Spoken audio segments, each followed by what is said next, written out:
weird. It's been acting crazy since yesterday.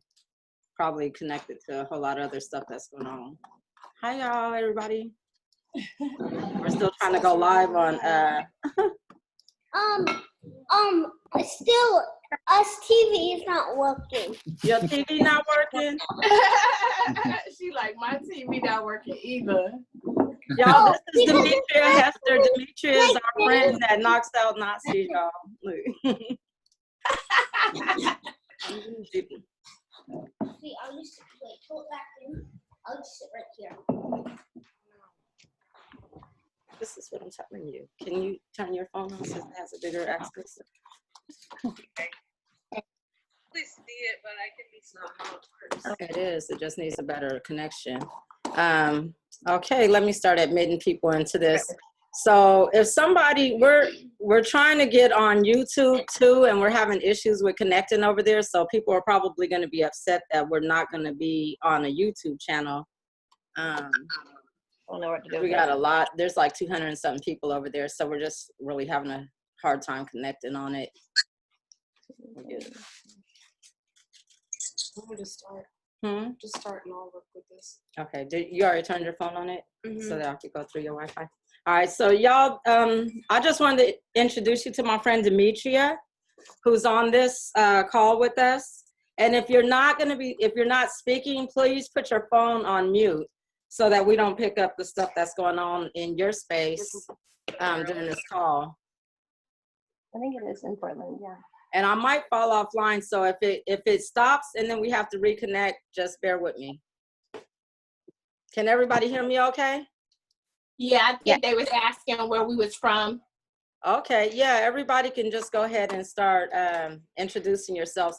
Also, in this chat that's over here, if you have a question or if there's something that you want to say, put it in the chat so that the people that are moderating will be able to have space on this call.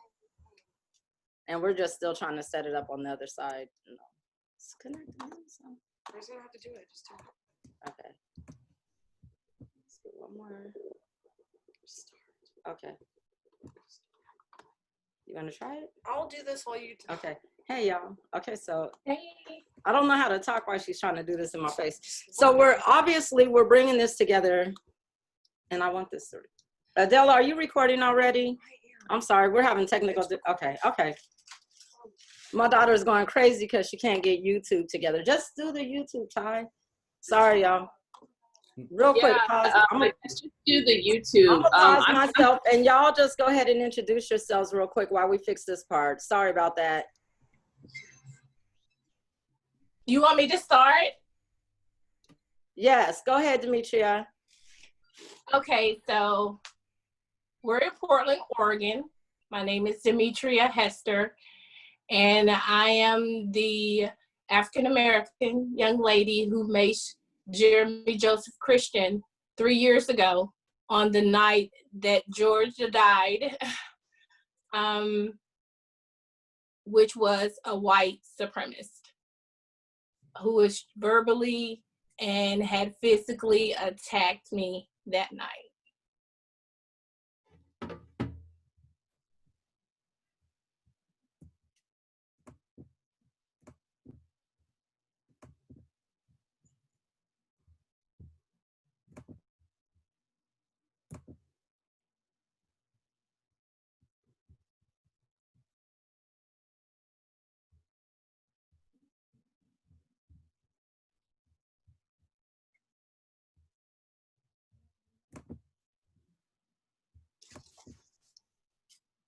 So I can't be concerned about YouTube at this point. There's too much going on. And so I wanted to make sure that the people that are in the waiting room and the people that are on the call, that everybody knows that we're here not only to talk about what's going on in the country in regards to the uprisings that are happening, but we wanted to engage with our community to let them know some of the politics of activism and what they need to do as people of color in this community, which is a very white city, in order to be engaged, but not to be put in a position where like they get arrested or they get harmed or they get doxxed or their family loses a job or they have to defend themselves or they have to wonder why people are doing stuff, why they're there, that might not concern them.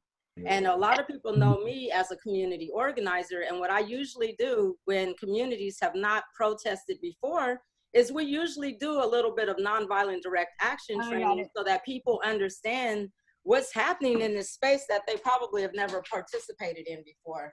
And what that does for them is that it gives them a part of the privilege that a lot of us as organizers have. A lot of us know who we're with.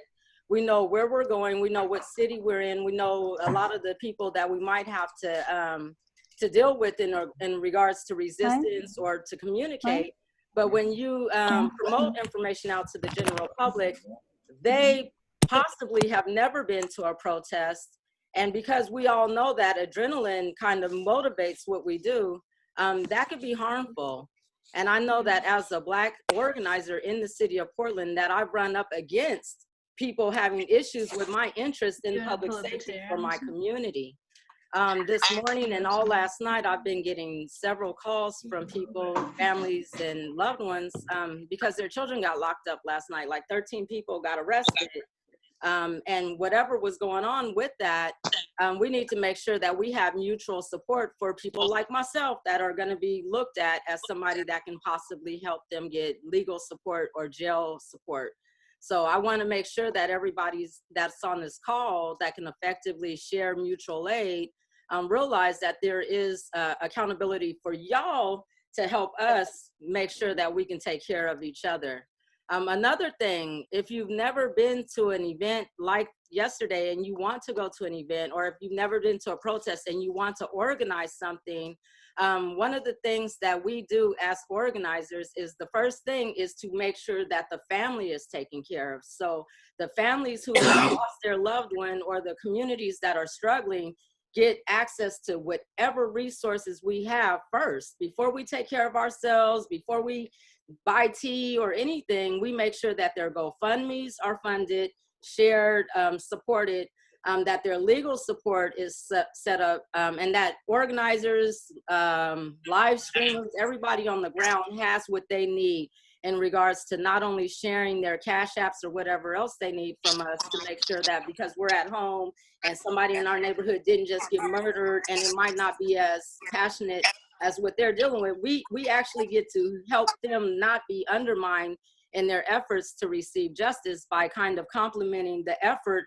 with providing the resources and pooling those things. So here in Portland, where we're at, we know that we've been affected by police violence. We know that we've been affected by police brutality, but as one of the whitest cities in America, what we know is that we have access to a lot of privilege. So when we talk about what's going on in Chicago and Minnesota, Minneapolis, Dallas, Houston, Ontario, what we realize is that they need resources that we have.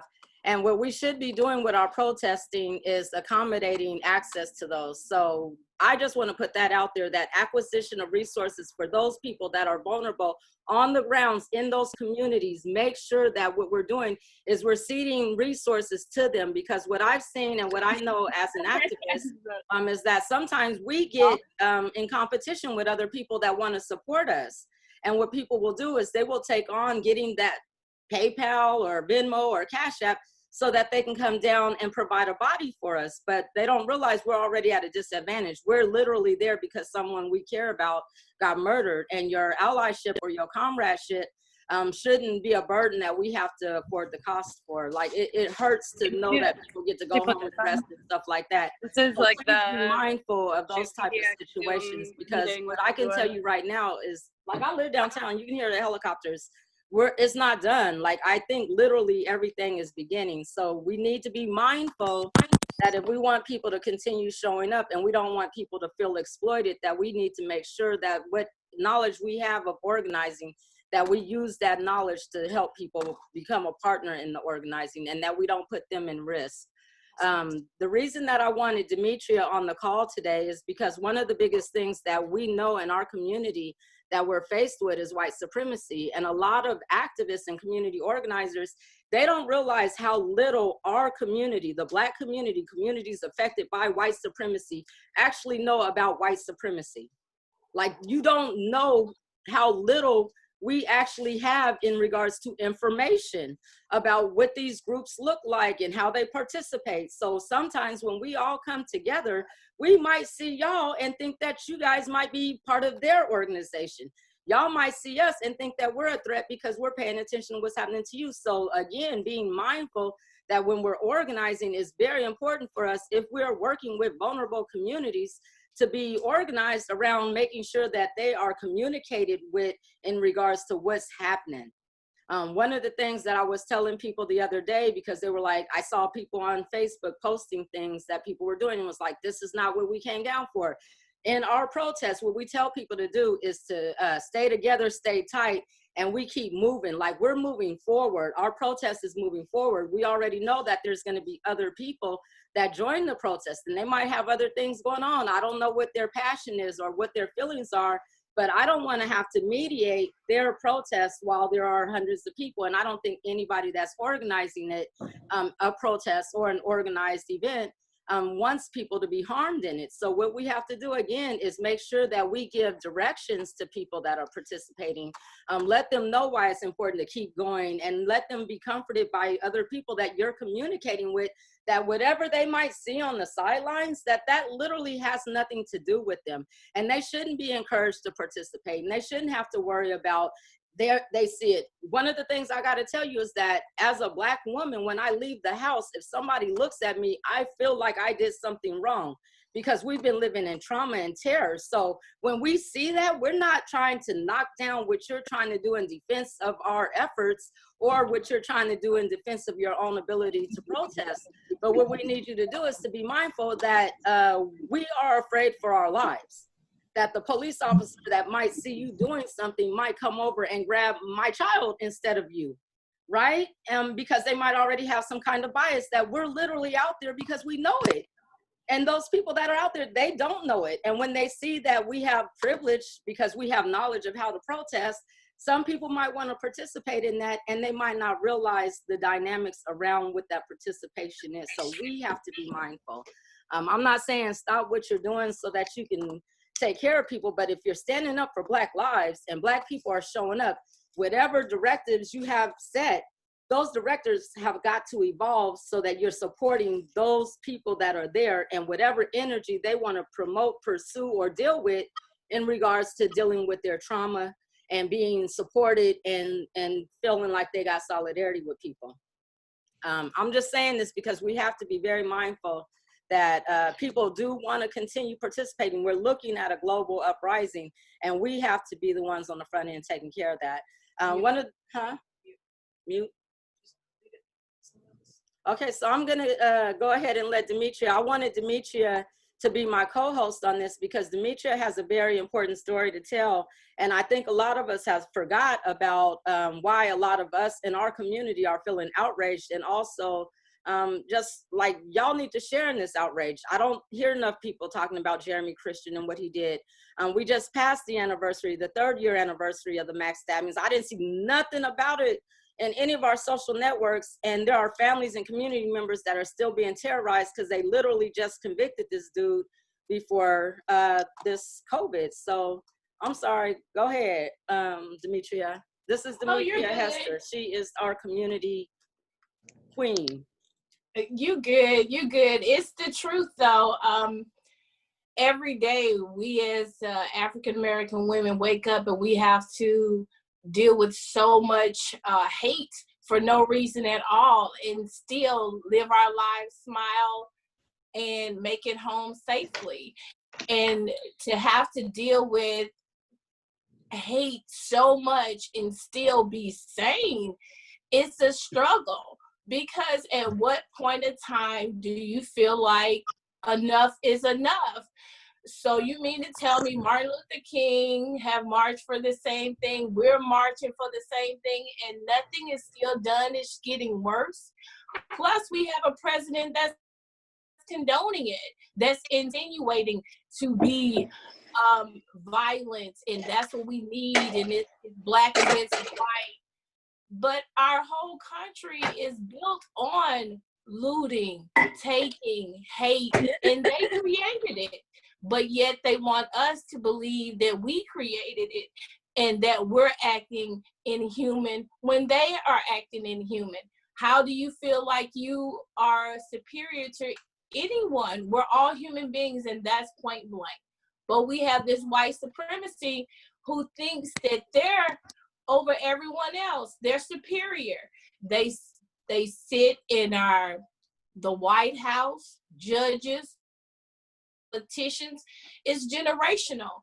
Their sons, their daughters, everybody feels the same way, that they're above everyone else. That's what gives them their power and feel like they're empowered. Jeremy Joseph Christian killed those people viciously, bragged about it, but yet he's the first person to say, please don't kill me because I'm expressing free speech, my constitutional rights. And he knows that the law upholds him, so therefore he did it because he knew he wasn't going to get nothing but a slap on the wrist, and which he did. They waited 3 years so the death penalty could be taken off the table so he wouldn't even die. So now they have a recruiter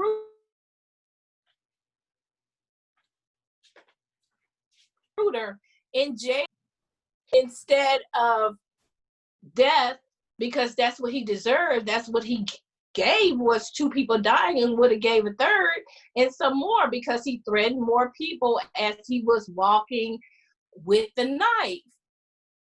Nothing happened to him. Therefore, he's okay to threaten people, do what he wants to do because they feel superior. And the law, the police, everyone assists every white supremacist to do what they're doing. Every day in court, he was trying to intimidate everybody that was testifying. He winked at me. He tried to intimidate the young ladies that was testifying, and nothing was done. Even the judge, she commented something to me. You was there. We were outside of the courtroom. We were talking about the Larnell Bruce Jr. case. And she, out of her robe, as we were going through our talk on camera, she comes back, tells me in front of you that, don't forget, you're not supposed to talk to any jurors. There were no jurors around. There was nobody on the public sidewalk, but she felt like it was her right to address me outside of the courtroom, outside of her robe. Then when we get back from lunch and I tell the state what she says, she said, oh no, she already told me. Okay, I gotta go. Told you that, oh no, she was just making sure that you wasn't talking about the case in front of any jurors. He had already given me the instructions, everyone the instructions before we left for lunch. So how is it that you felt like it was your right, judge, to speak to me in front of another African-American young lady about something that you already addressed? Wasn't your job. Then you came back and lied about it to the lawyers, and because you are a judge, they believed you instead of me. All these things were getting victimized and victimized over and over by the same system that they use against us. But yet Jeremy Joseph Christian got all of the gate opening keys to do what he wants, say what he wants to say, all of those things. But yet nothing happened to him. He sat there and sat there. The judge let everything go by. I'm like, I don't even understand. How is this happening? How is this okay for his defense to say that it was the victim's fault that they intervened in this man, these men trying to help these young ladies from getting attacked by white supremacists.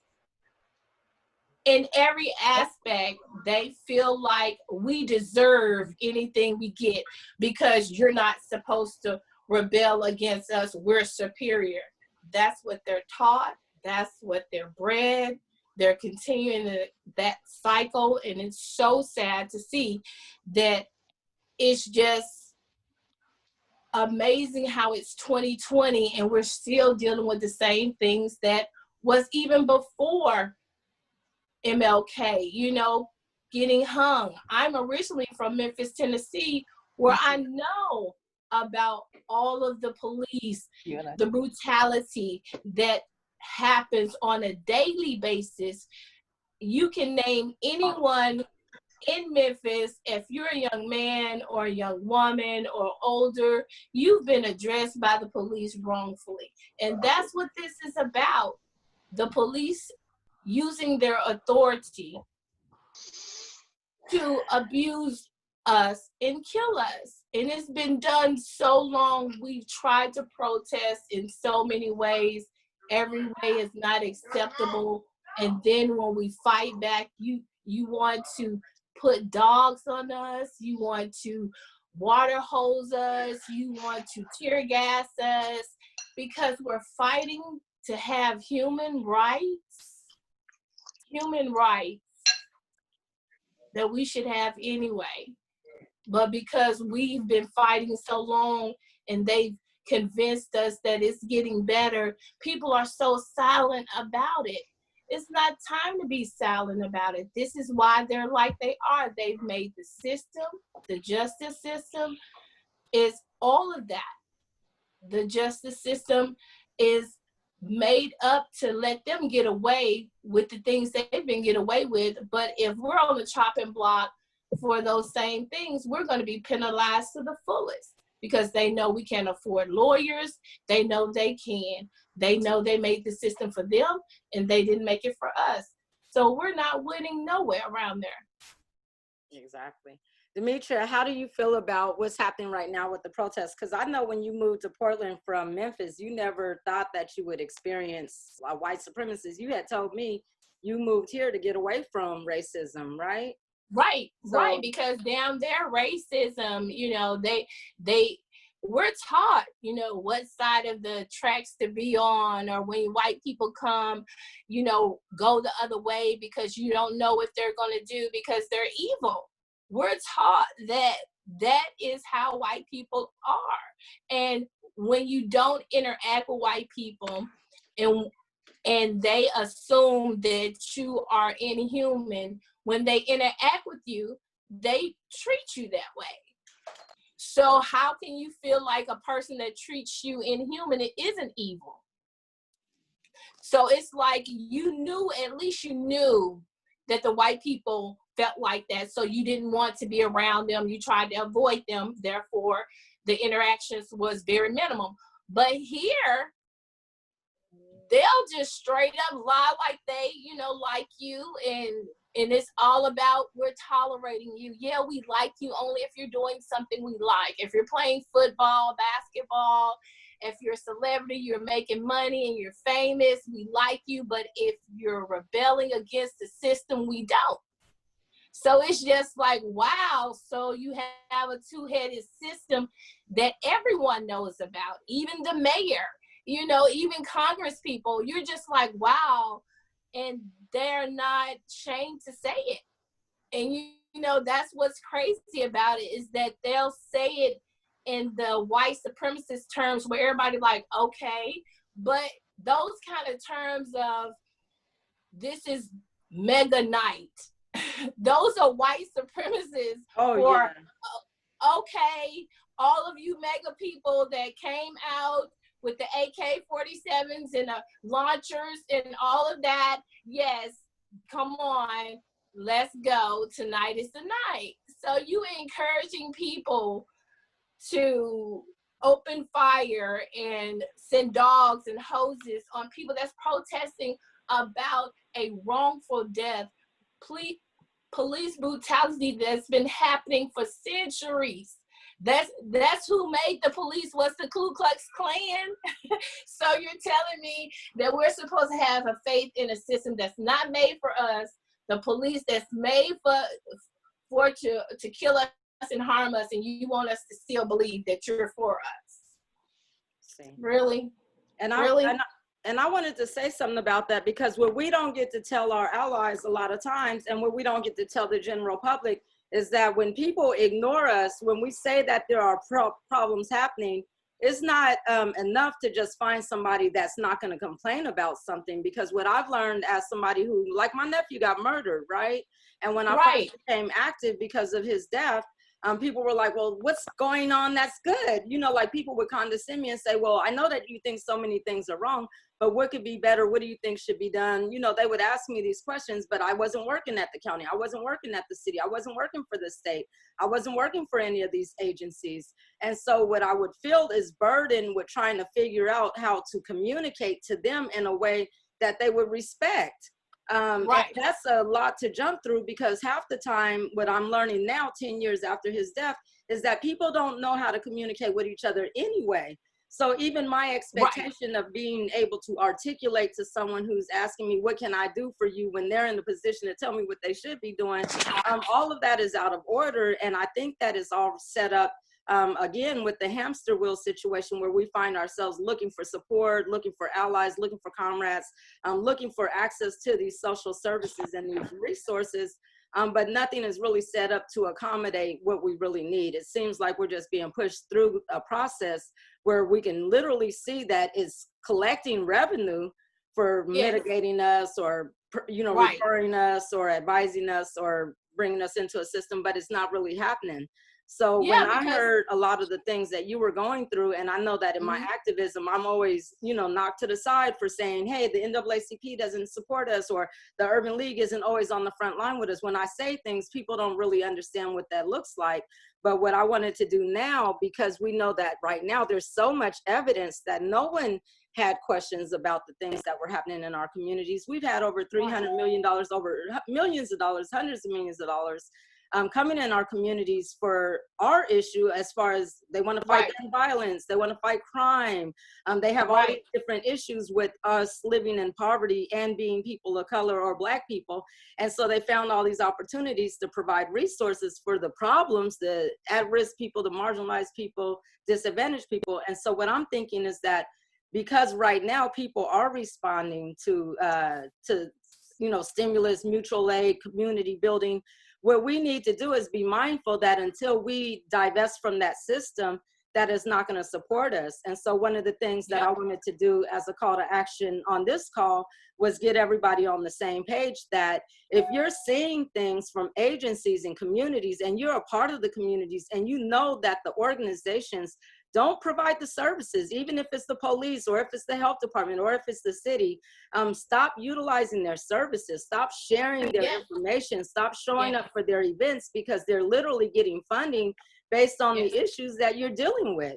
And the fact that none of these issues are coming to a close, or there's never any kind of resolution, we need to be able to hold those agencies accountable. And what I'm seeing right now with the COVID response is that communities are looking for ways to actually be self-sufficient, how to actually support one another, how to look out for each other's neighbors. And so for us, that's a really good time for us to communicate. Again, our methods of protest have usually been on the streets, but we're in COVID world.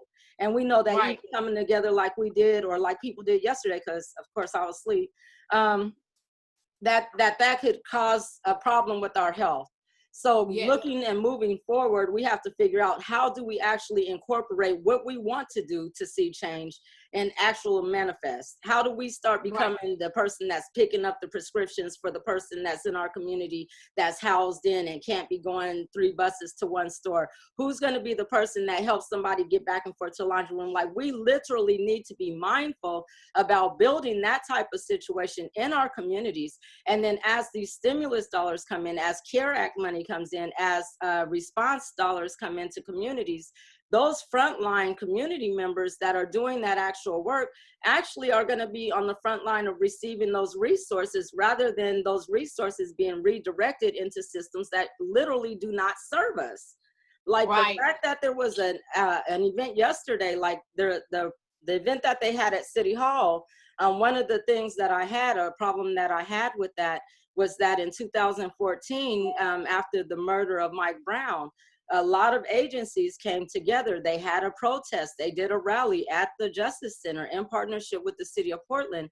But what we didn't know at the time was that before they did that event, that they had already met with the federal agencies and the CIA and all the state agencies. So they knew that they had already participated in meetings with law enforcement to kind of figure out a way to utilize the rally to kind of de-escalate our passion about whatever the circumstance was. And what ends up happening is that they bring us together. We do the song, we do the kumbaya, but they don't actually have a planned strategy for what happens after that protest. Right. They don't have a planned strategy for other people that are organizing in those same spaces when that protest happens. So in 2014, when they had their protest, and we were literally doing a nonviolent direct action on the other side of town, the same thing that I saw happen last night happened here in Portland, where people were on the bridges. It was horses knocking them down. It was flashbangs being thrown at them. And a lot of those people had never even been to a protest, but the city invited them downtown. The city and the community partners said, come on here, because it was very important for them. And we have to understand exploitation. It was very important for them to be seen with the community as the people that can communicate to us. If you didn't realize, across the country, people in every city, every state was saying, look at city leaders speaking out. Look at the celebrities speaking out. The fact that they didn't take the time to actually connect and communicate with the community, it means that they still rely on the same propaganda that does not work. And the fact that we understand that and we realize that, we have to be mindful that when they invite us down for certain stances like that, that when they leave us, and then you see at the press conference where they say, those people aren't with us and we don't know these people. That is the usual and customary, because what it does then is all those people that came together, whatever actions took place, they feel like, oh my God, what if the feds are coming to get me? And these people want to know who I was with and what I did. And what if I'm going to get in trouble? People are feeling so not only now emotionally traumatized by the deaths or the murders and of things that are happening that make you want to protest, but now the fear of what's going to happen to them because they were down there, and even if they didn't participate at all. And so again, for all of us that are on the other side of the bureaucracy, we have to be mindful that we are people. Like literally, we are actual people, and people need to be communicated to.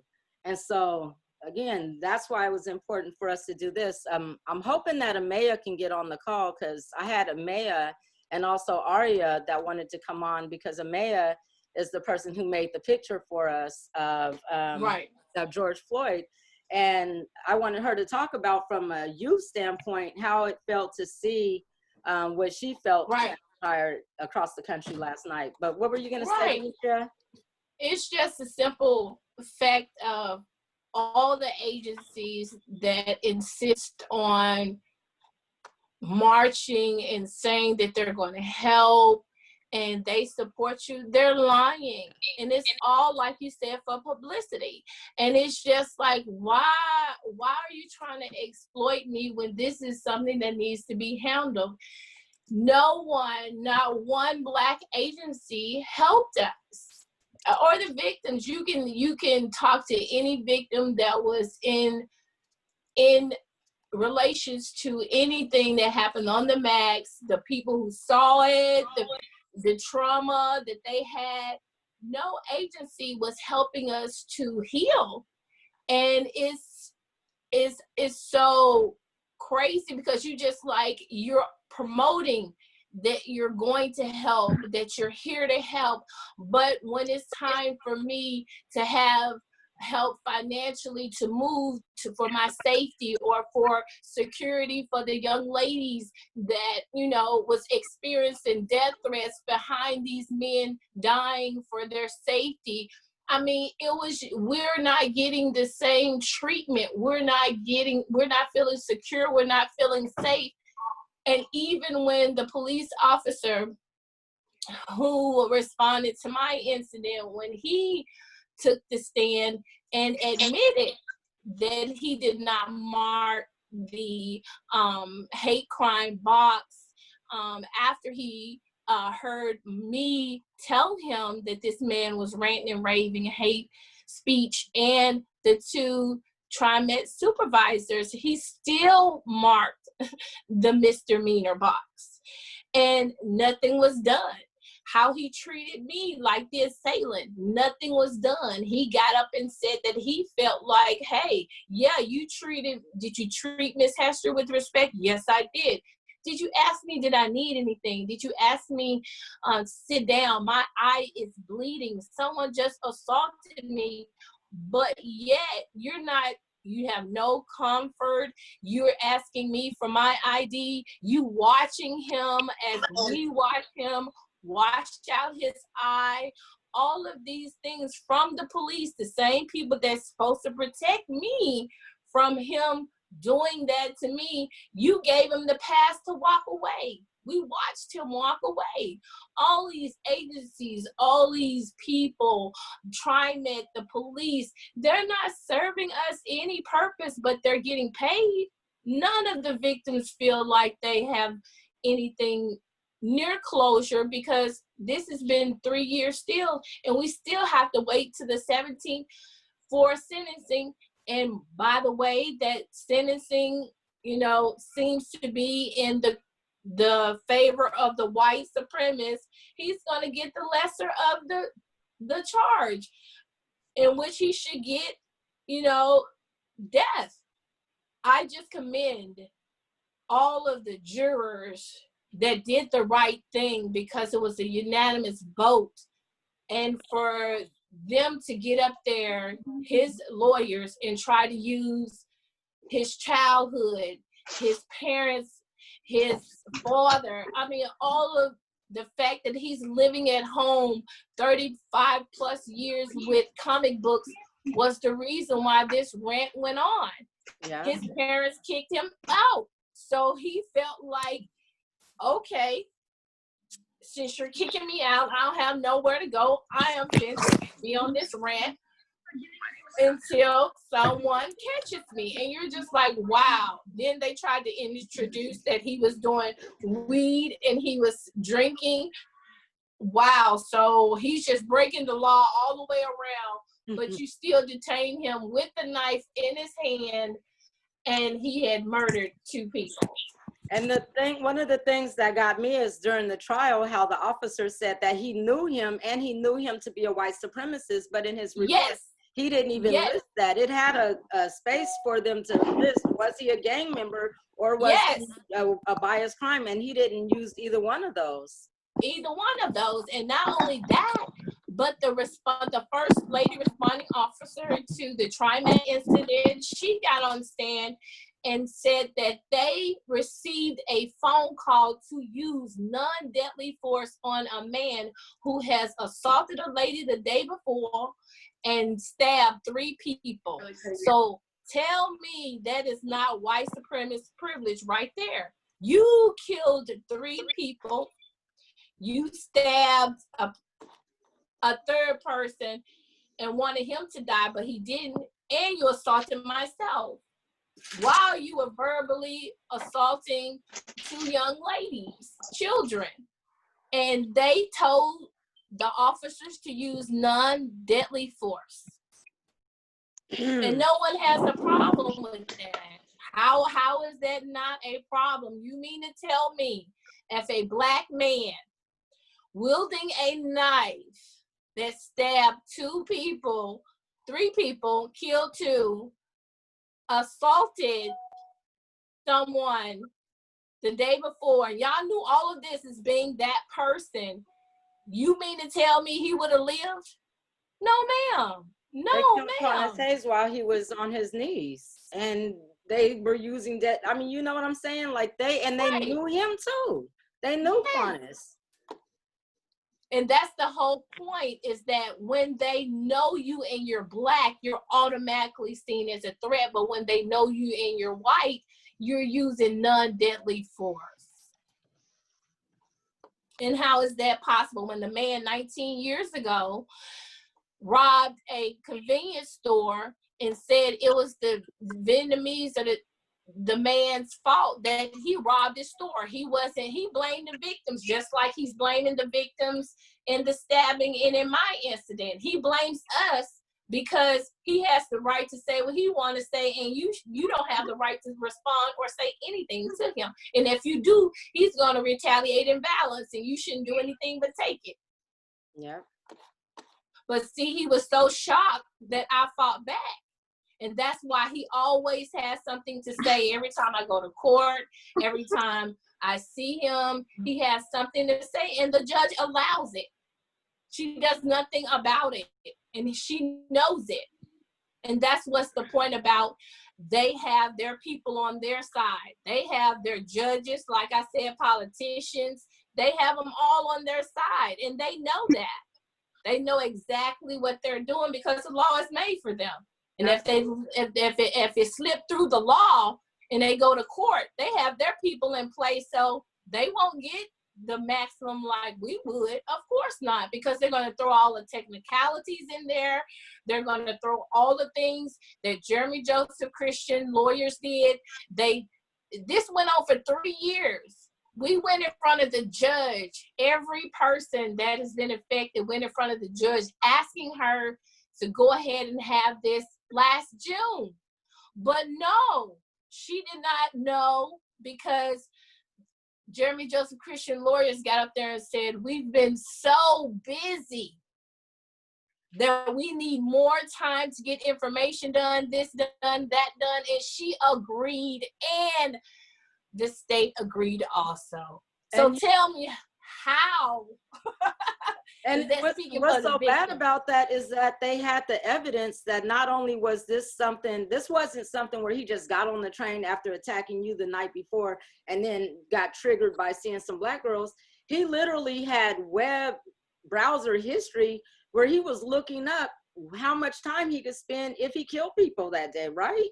And so the fact that they knew that information when they set it off, and they allowed him to have more free time to humiliate our community. The injustice of that is just odd, because the fact that you had information that it should be a concern to the entire city of Portland. Will you talk about that a little bit, about what they knew about his intentions before he even killed people? And we're talking about this again. What was the same day that George Floyd was murdered was the anniversary of the mass stabbings. And even though we live in the city of Portland, TriMet and the city of Portland were having cake and listening to music, and no one brought up anything about what happened to our community in regards to white supremacy. And we're all talking about it every single day, but we have somebody right here, right now, that was affected by it, that a lot of us don't even know their name. And so I'm sorry. It's so disturbing because it's so normalized. That's what's disturbing about all the situations of white supremacists killing black people. It's so normalized. People say, oh, that's normal, it happens all the time. How did we become an America where you can normalize killing a person? How is that normal? Then you try to justify it with the laws that you made to get away with killing a person. But yet, if we killed you, you want to take us out and hang us. Mm-hmm. But yet, this man been known for 19 plus years to be a white supremacist. And they let him get away with every crime he committed. And then in court, they tried to have the nerve to use the fact that he was in prison and what prison does to someone mentally. So all the black men that you put in prison, you mean to tell me that, oh, okay, so they should deal with it better because we're not human, we're superhuman, we can deal with anything. Wait, what? But yet, he can use that excuse to stay at his home with his mom, never have a job, never work, never be on his own. And then they use all of these in court. like you're supposed to have sympathy for him because he's a grown man living with his parents and has a white privilege card and just lazy and trifling. Yep. But it's okay because we should have sympathy for that. His psychiatrist said that the fact that that African-American lady maced him fueled his anger. Again, weaponizing you as a human, Yes. against your own trauma. Right. And even a reporter just looked back at me. She was like, are you serious? And even on, you know, when we had the little break, she just looked at me. She said, is anybody even listening to this bullshit? She was like, wow, that African American lady, so no objection. None. You know, come on, why are you trying to traumatize everybody over and over again? You're doing this and it's the whole time. Even like I said, when the young ladies went to testify, he's waving at the young ladies and smiling as they're testifying. He's trying to, on the break, he's trying to mean mug them. We had to put a circle around them for him not to even be looking at them. Like I said again, then he winked at me. I advised the state, I advised the police, and they told me, oh no, he was winking at his mom. Really? I mean, all of these things, you get this white privilege card, but if you were not white and privileged, you wouldn't be saying anything in court. She would be upholding all the rules that she told you to do. But every time you go to court, you feel like you want to say something to someone and you're just addressed and you just sit there. White privilege card again. And this is the kind of things that happen every time. And people don't realize how much it happens. That's why they're shocked. Just like Will Smith said, it's just being recorded. People need to wake up. Every single day, these white supremacists are killing us off because they have the white card to get away with it. They're going to get a slap on the wrist. They're going to get out. Look at all Trump friends. They got a slap on the wrist and they're getting released. I mean, you have so many examples of a two-sided justice system where if it was a black person, it would have been totally different. But because it's a white person, we have these two sets of rules and everybody. That's all I said, you know, to every time I saw that happening. And every time the state lawyer says, you know, Demetria, that's how the system is. And every time I would be like, fuck that. It shouldn't be that way. You're telling me that keep swallowing it. This is how the system is. Why is the system like this when it's not like that for someone white? Yeah. How is this working? Even when they passed, when I had to testify in Salem for them to even pass a hate crime law here, they didn't tell me that the law wasn't retroactive. Why is not the law retroactive so we can make a point letting white supremacists know they can't come here and do that? Because they still can. They didn't let us know till the law was passed. I asked them about my case of him being retried as a hate crime, and they said the law is not retroactive, so he can't be charged on it. Wow. And So and those so are the funny, things. huh? Those are the things that make you say we're getting victimized over and over and over again by the system and the person who did it. Even if I went to the doctor, I would have to use my own insurance to pay to go to the doctor for something that wouldn't have happened if I didn't get assaulted. Those kinds of things that people just don't know about. We are not getting help. The victims are not getting help anywhere, mentally, financially, or physically. And those are things we need. Every day you still have to ride the same ex that you got assaulted on, or you have to deal with the same people that is not giving you help. How do you deal with that? Then you want to give me a psychiatrist that is Caucasian. How is someone Caucasian going to relate to what I'm going through? Exactly. And So I had to find a black doctor Black psychiatrist to go to. So it's just like, wow. And they didn't pay her for a whole year. A whole year. She had to go through so much just to get paid.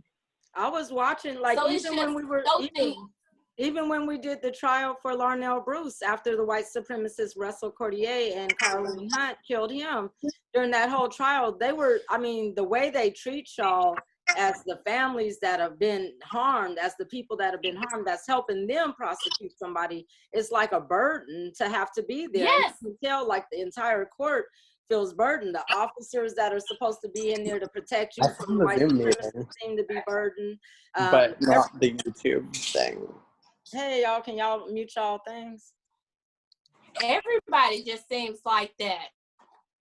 Yeah. So Demetria, I'm sorry. I'm trying to unmute you now. I'm unmuted. So if everybody can mute themselves, and then, like, if you have a question, put it in the chat and then we'll call on you. But I just wanted, for people that are tuning in a little later because we got snatched off of YouTube and I guess we're back on there.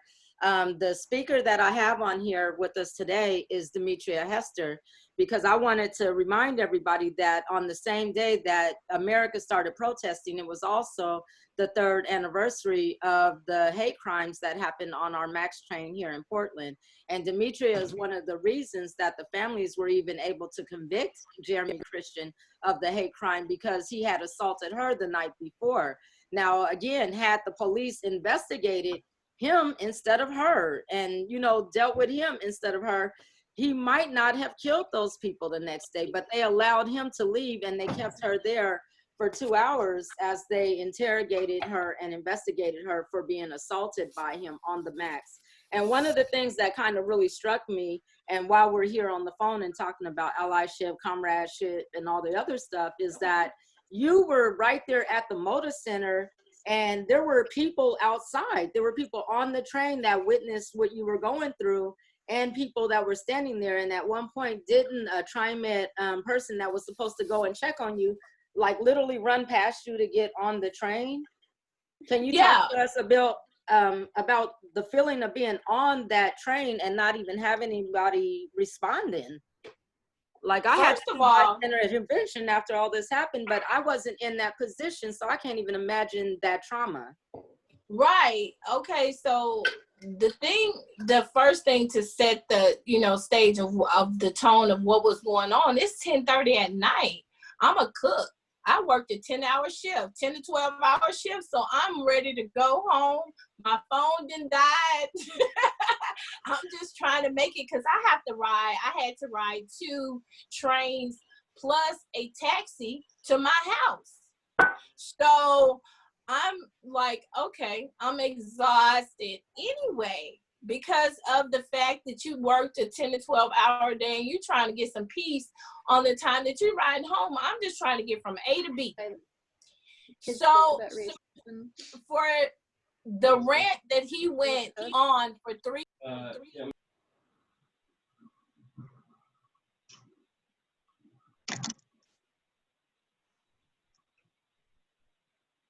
that was what was disturbing for me, was that it wasn't normal that a person gets on the MAX and rant and rave for 3 stops.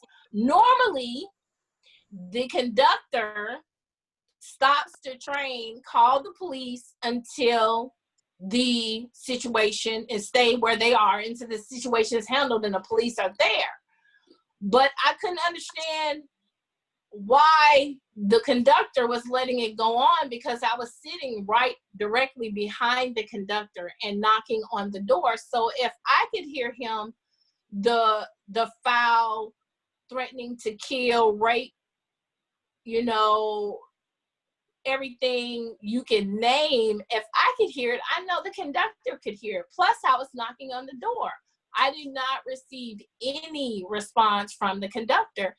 So as he's going, walking, drinking wine, which you're not even supposed to have on the MAX, talking about how he's a Nazi and how he wants to kill everyone, Black, Jews, how he wants to kill everyone that's not white. It was just appalling for someone to have to hear that, period. You shouldn't have to endure that kind of abuse regardless of where you at or who you are. So when I couldn't believe what he was saying, I just was like, are you serious?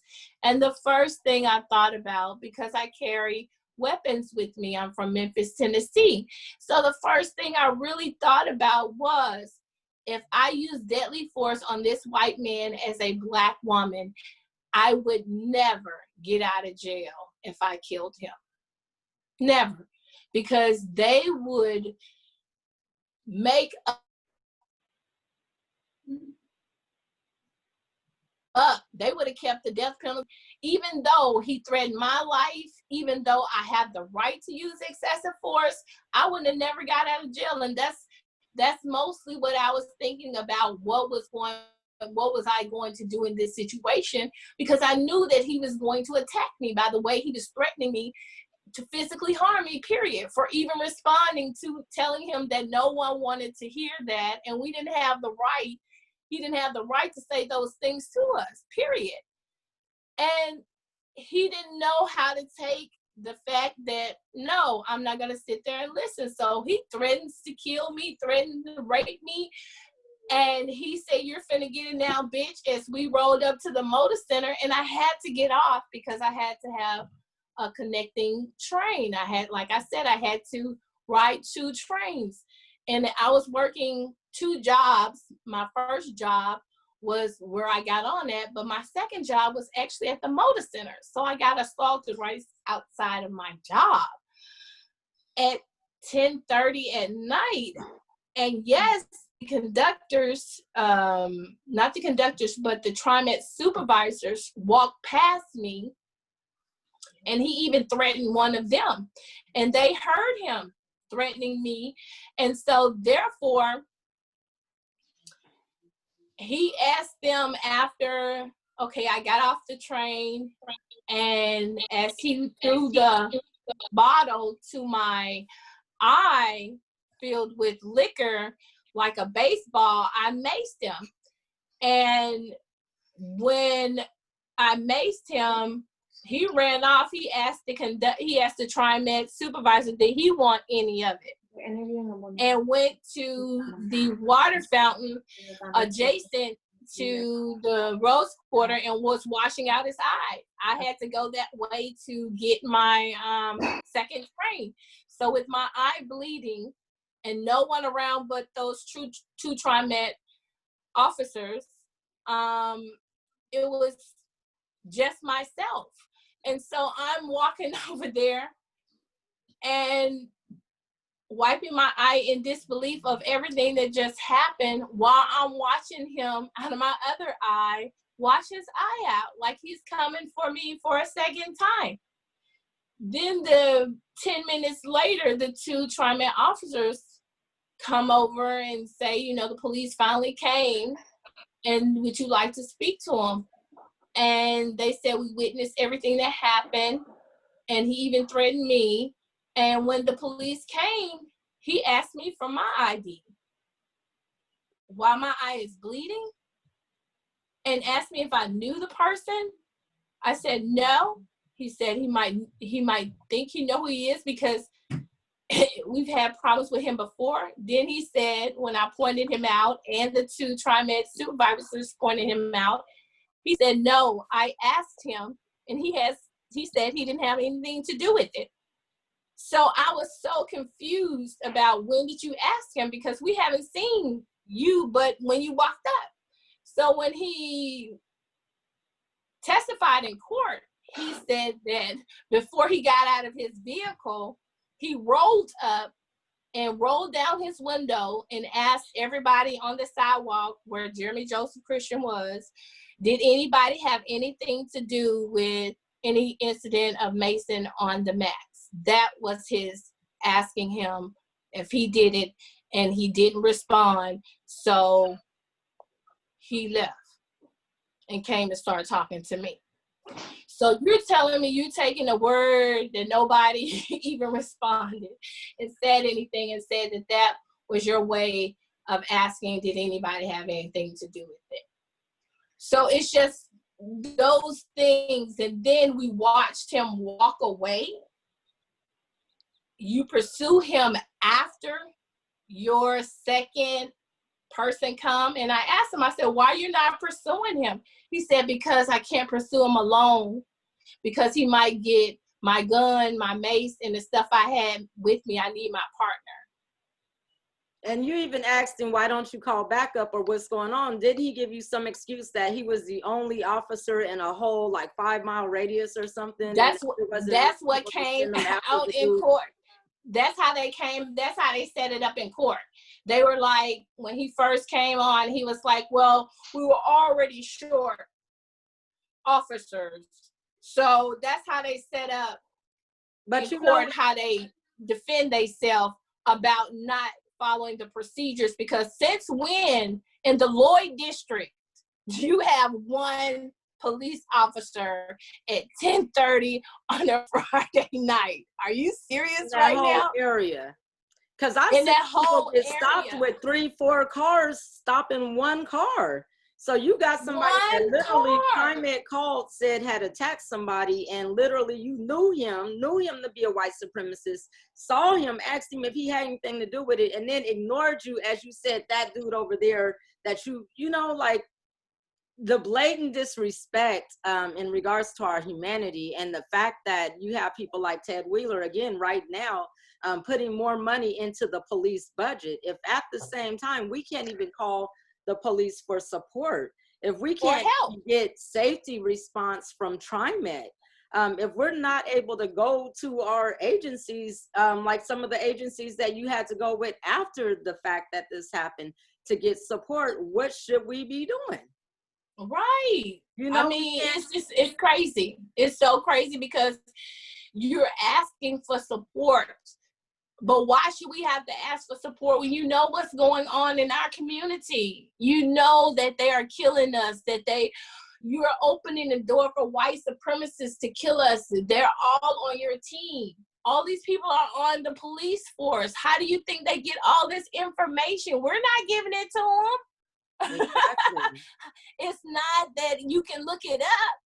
You know, and you have to file certain permits to do certain things, and you think they don't know your name when you be doing stuff? Yes, that's how Portland is. They tag you.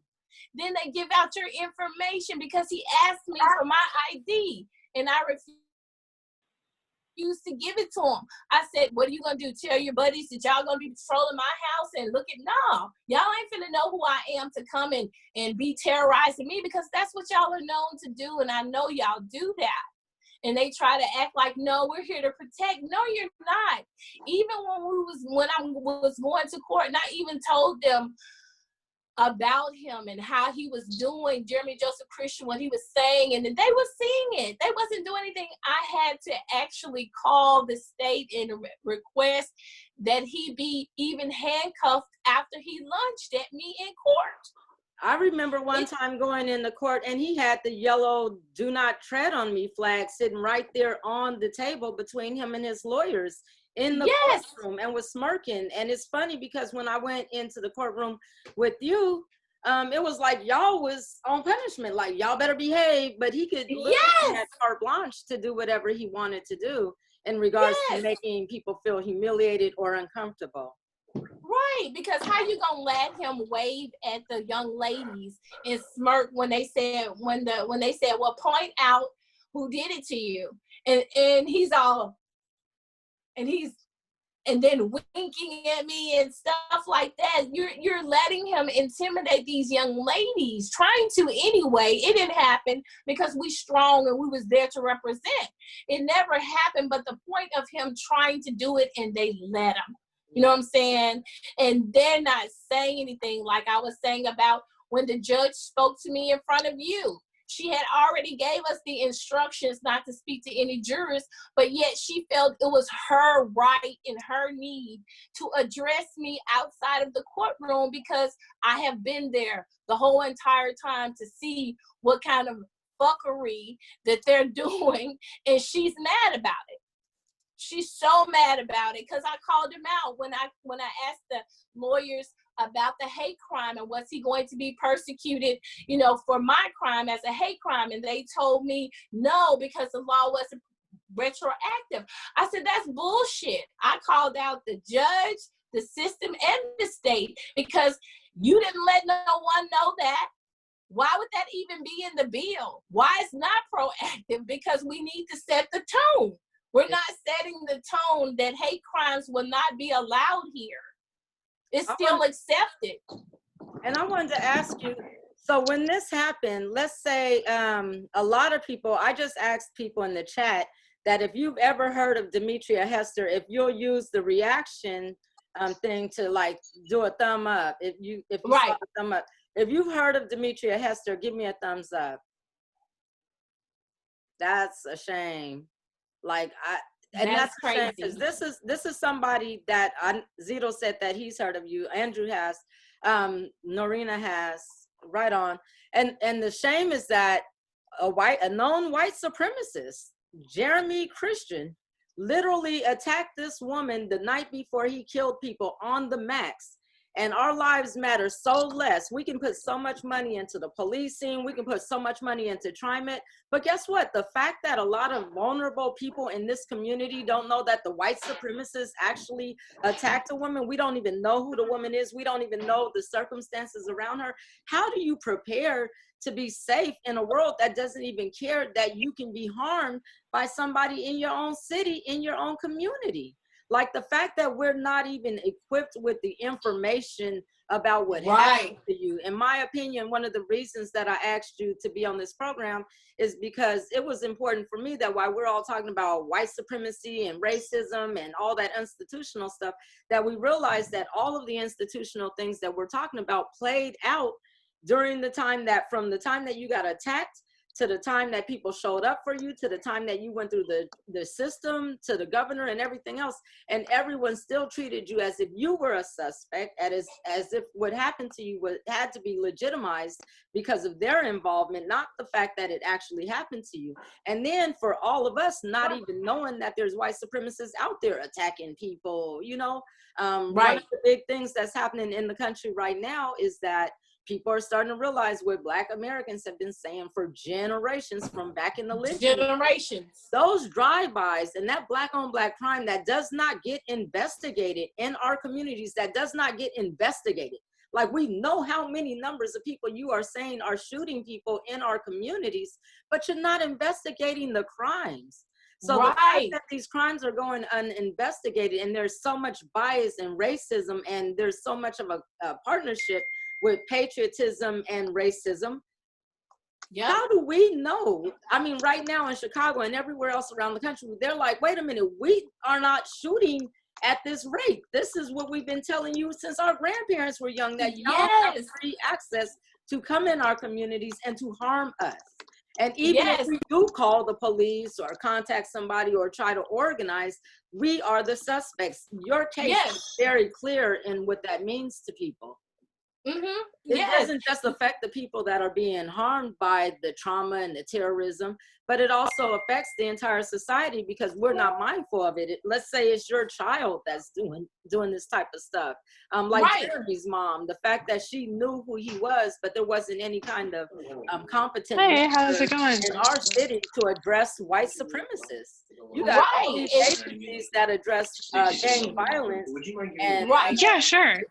and vulnerable communities, but you don't have those same agencies spending time and effort on dealing with the white supremacist issue that we have not only in our communities but in our institutions. And so it's a protected class.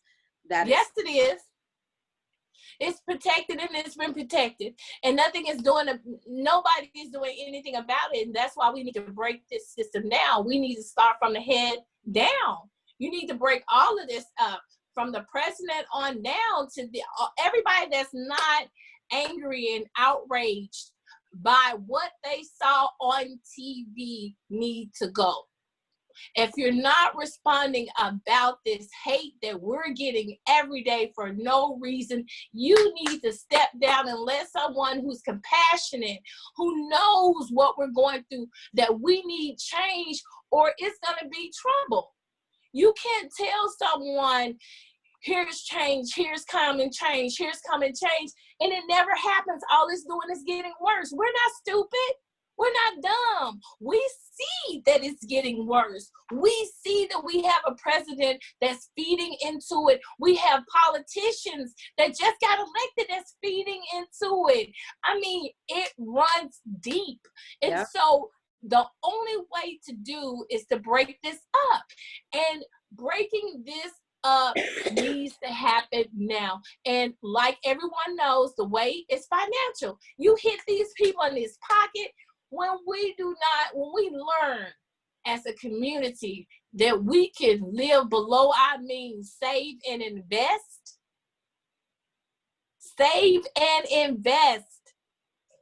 And look what coronavirus has shown us. Like, if so many people are sitting at home now, that even though the cost of living being in the house is higher, the fact that we're not going out and spending as much, it kind of equals it out. And that's why I said in the beginning of this conversation, we need to take some of the things that we're learning and start turning those into tools so that we can survive as a community, and so that we're not so reliant on those outside sources, because those sources don't serve us.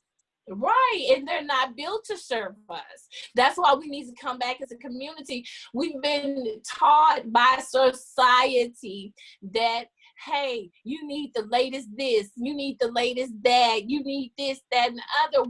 When you live below your means, you become humble. Yeah. When you save your money to get to your goals that you need, that's called discipline. Those things is what our community need, because we have been in a rut so long. When we get money, we just spend it. We don't have no focus. We don't have no drive. We just spend it because we got it.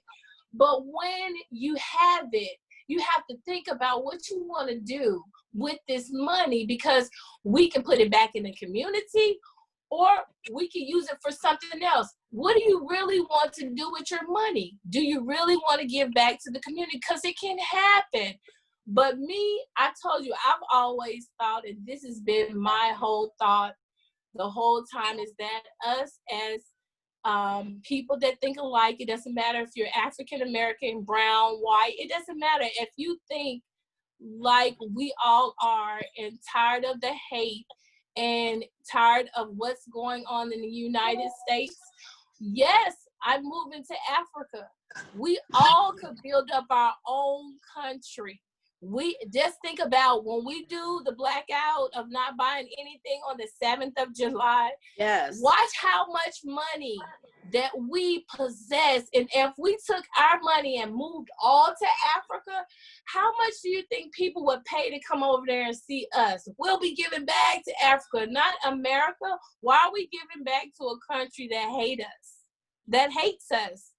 And no matter what we do, we're not good enough. We're not human. We're dehumanized in everything we do. So that's why I feel like we need to, as a whole, all the people that think alike, of building a community that loves each other, we sure can do it in Africa, because they're waiting for us to, make our ancestors proud and go over there and build up our country that they took us from, and that they're constantly raping. We could bring so much money to Africa and build that nation, instead of building a nation that hates us every day, all day. Hey, Demetria, so I wanted to answer some of the questions that are in the chat. And so one person was asking, I'm trying to get past all the YouTube stuff.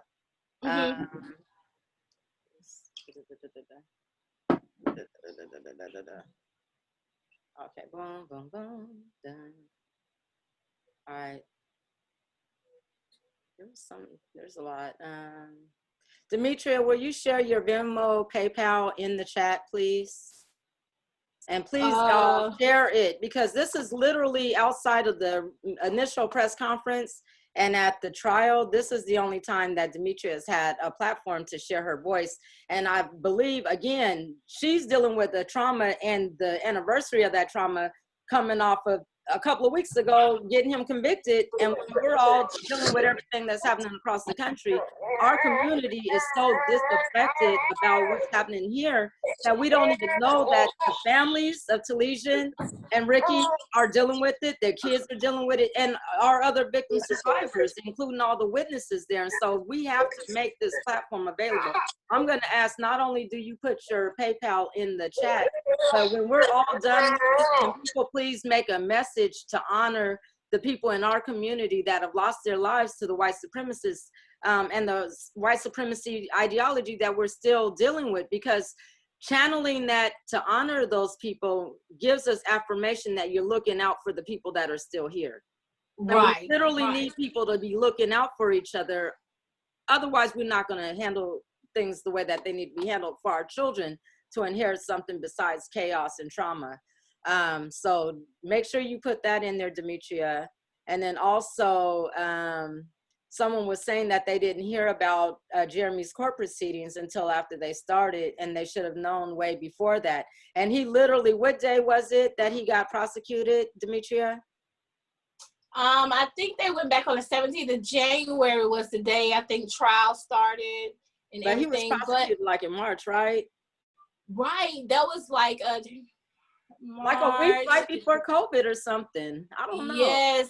But the thing with that is that he was supposed to be tried, you know, way before January. It was supposed to be that previous June. And that's the whole thing, is that even when he came to court, because it was 2 years before he came to court, but I've been there every time. And every time he's come to court, he said something in court. You know, he was saying something about white supremacists the first time he came to court, when he got arrested, even with some of the, you know, recordings of him ranting and raving, he's ran the same thing. So it's like, they knew what he was doing. They don't give it enough time for people to consume what is going on. It was all about, she probably got assaulted, you know, those kind of terms that they use and stuff like that. And it's just like they downplaying what he did, you know what I'm saying, instead of upplaying it, because everybody should have knew about it. Even when I did the special on the A&E in divided states, you know what I'm saying, it was still people was like, I didn't hear about this, but this is something you need to hear about, because it's every day we have to deal with this type of behavior from white supremacists here in Portland, Oregon. And you still every have day. the contact to somebody at the United Nations, right? Yes, when shortly after this happened, the United Nations wanted to speak to me about the procedure of how it was handled. And they were questioning me about, did the officers, you know, did anyone from the police contact you and apologize and get your statement about what happened? No. He said, so no one's contacted you, no one's giving you any information to help you get through it? No. He said there's 3 different agencies in the United Nations that a third person can make a complaint, not just the first or the second person, a third person can make a complaint. And it's 3 different agencies investigating, not just the people that investigate the police, but 2 different agencies outside of that, independent, so it can be biased. So if the police officer is found guilty, he's gonna serve some time. And they explained all of that to me, and they were like, we're just so sorry this happened to you, because it shouldn't. There should be some procedures in play where you should have felt safe, even riding the max. Why is it that you're riding a ride at that time of night and there's no one there to protect you? That's the first thing. There's different countries that have places where you can go, like women and children, if they're riding the train or the bus, it's a certain area that they're protected in, so that we won't have to encounter something from a white man. Because that's usually what it is a white man trying to attack a woman or a child. And you know what I was gonna say is that we're gonna have to move that stuff forward, because again, when we talk about the acquiescence of leaders, the fact that we are in one of the whitest states in America, and the fact that that hate crime that happened to y'all was not the first, even though the one that happened to Larnell Bruce was the first conviction they got in 30 years, those weren't the first times that those crimes were happening. And so this takes us into the next communication item, where Carol Drayton is asking, how do we set up communication pipeline to inform us about these deadly encounters? Because obviously the city of Portland says that they have sanctuary laws in place, but the fact that we have to find out about white supremacists in our communities through murders or tragedies or things that we see on Facebook, that means that the city has not created a standard to communicate people that are harmful to us. And the fact that they have a gang task force and all this community policing to identify our communities that at risk, marginalized, disadvantaged, and then they even use that to like take kids away from their families or incarcerate children or shoot them. The fact that they're disadvantaged or that they're being seen as a threat, we need to mandate that as a community. Again, one of the reasons that we're all on this call right now, just like Demetria said, it takes 3 people to file a complaint to the United Nations in regards to white supremacy and the investigations that communities need to happen so that there can actually be somebody to find out how systemic it is. And so again, I don't want her to have to go into the sentencing next month and then go off to Africa without us here in Portland being mindful that we do need to be accountable to what happened to her. And so when we connect with her, one of the things that I think we need to do is people that have complaints about trauma that has happened to them, seek out those complaints, document those complaints, because we need to make a bulk of complaints to the United Nations. Yes. We need attorneys and different legal supporters that can help us research how to articulate that on a large level, because none of our leaders are moving forward to that. They're all saying that, you know, peace and love and, you know, truth and friendship before reconciliation. And I'm like, no, you can't get peace before you get truth. You have to tell the truth. And the truth is that we are a white supremacist city and that we are all vulnerable because you won't even communicate to us who the white supremacists are, where they're doing all their work. Today, even in downtown, they're saying that there might have been white supremacists in the protest doing some of the things that were happening. Well, the fact that you're painting over everything before you document some of the things that might lead to investigative information means that it doesn't matter to you.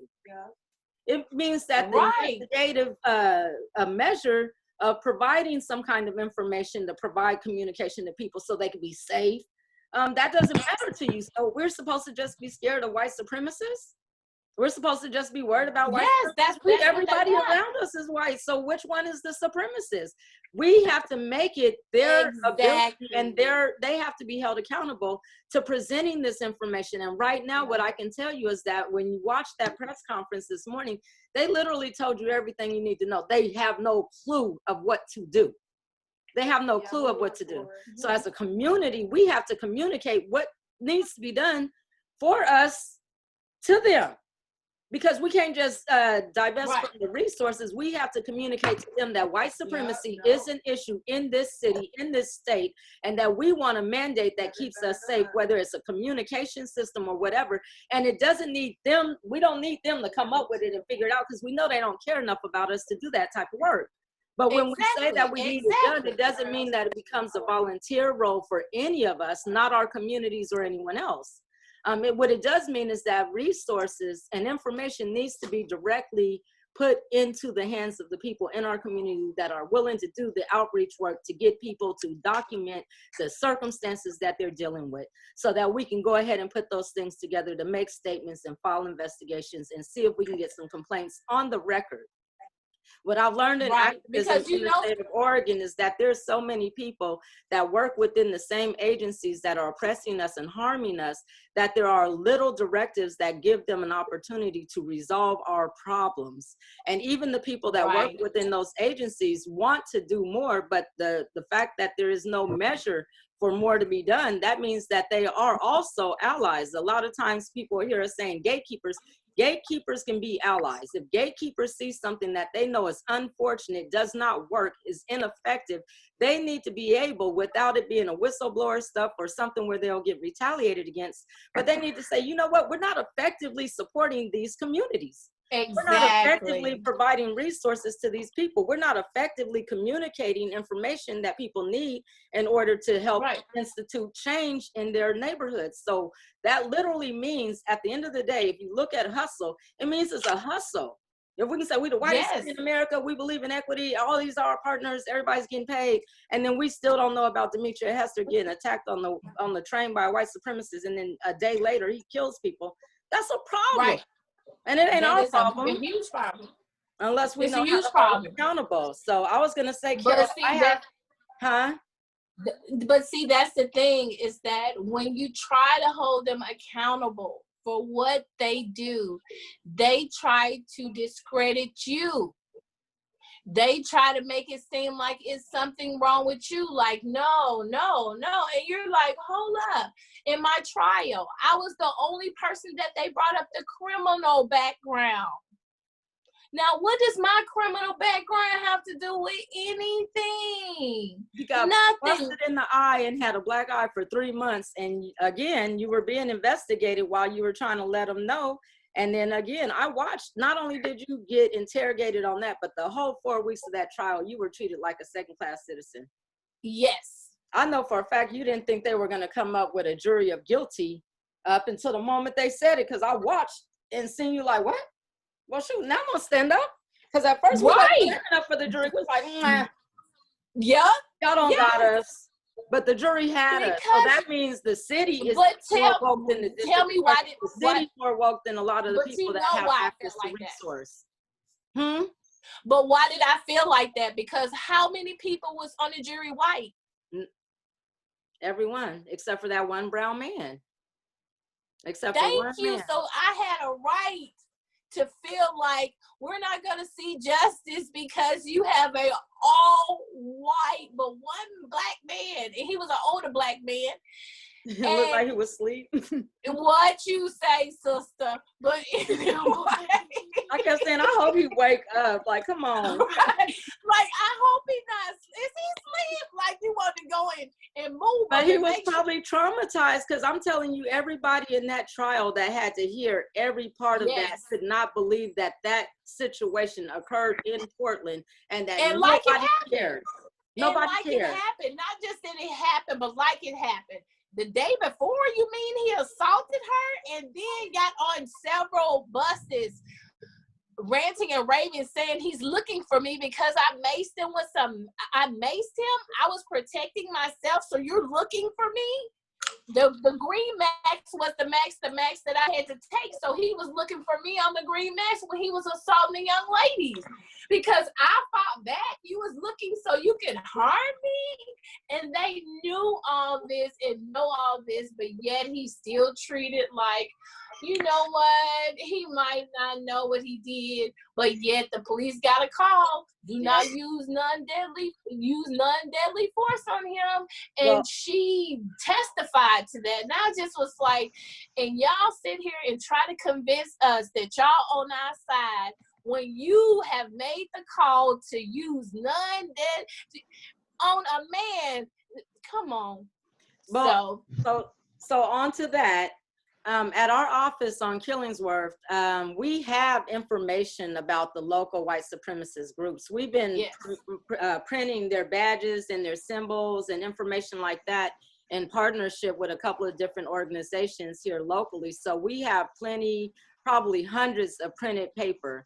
I'm just going to say this, not only can we go ahead and make sure that people have it available, but we want to challenge people. One of the things that happened after Larnell Bruce was killed, which happened right before the Max murders, was that we were trying to literally go out into Southeast Portland, Northeast Portland, different areas, and get store owners to put that information in their shops. And even though they got Black Lives Matter and everybody's welcome, people did not feel comfortable putting the information about white supremacists in their shops because they said those people come here.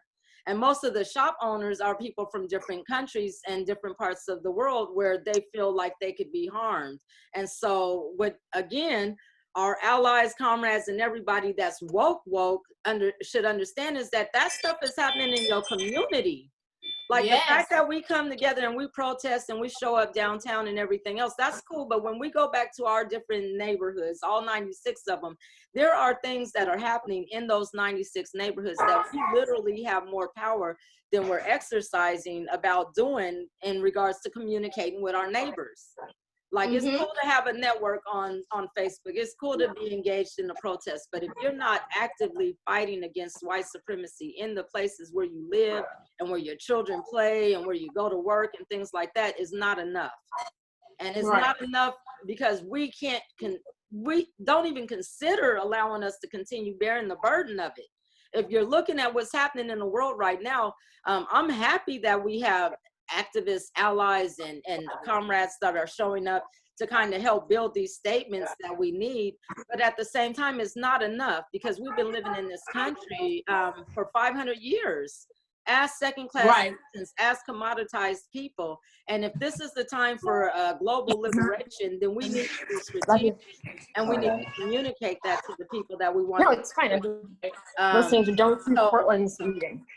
So I was going to say that our office is located in Northeast Portland at 18 Northeast Killingsworth, and you can get information about how to get these documents from don'tshootpdx.org. Go to the website and contact us, because I would love to get those flyers out. And what I'm asking is that our allies that are in this group, that if you live in neighborhoods throughout the city of Portland, that you make it popular for people to display this information, because Portland popular and Portland preppy and perky really moves things. And I noticed that there's a lot of signs in different communities, but there's not enough resistance against the intolerance of racism.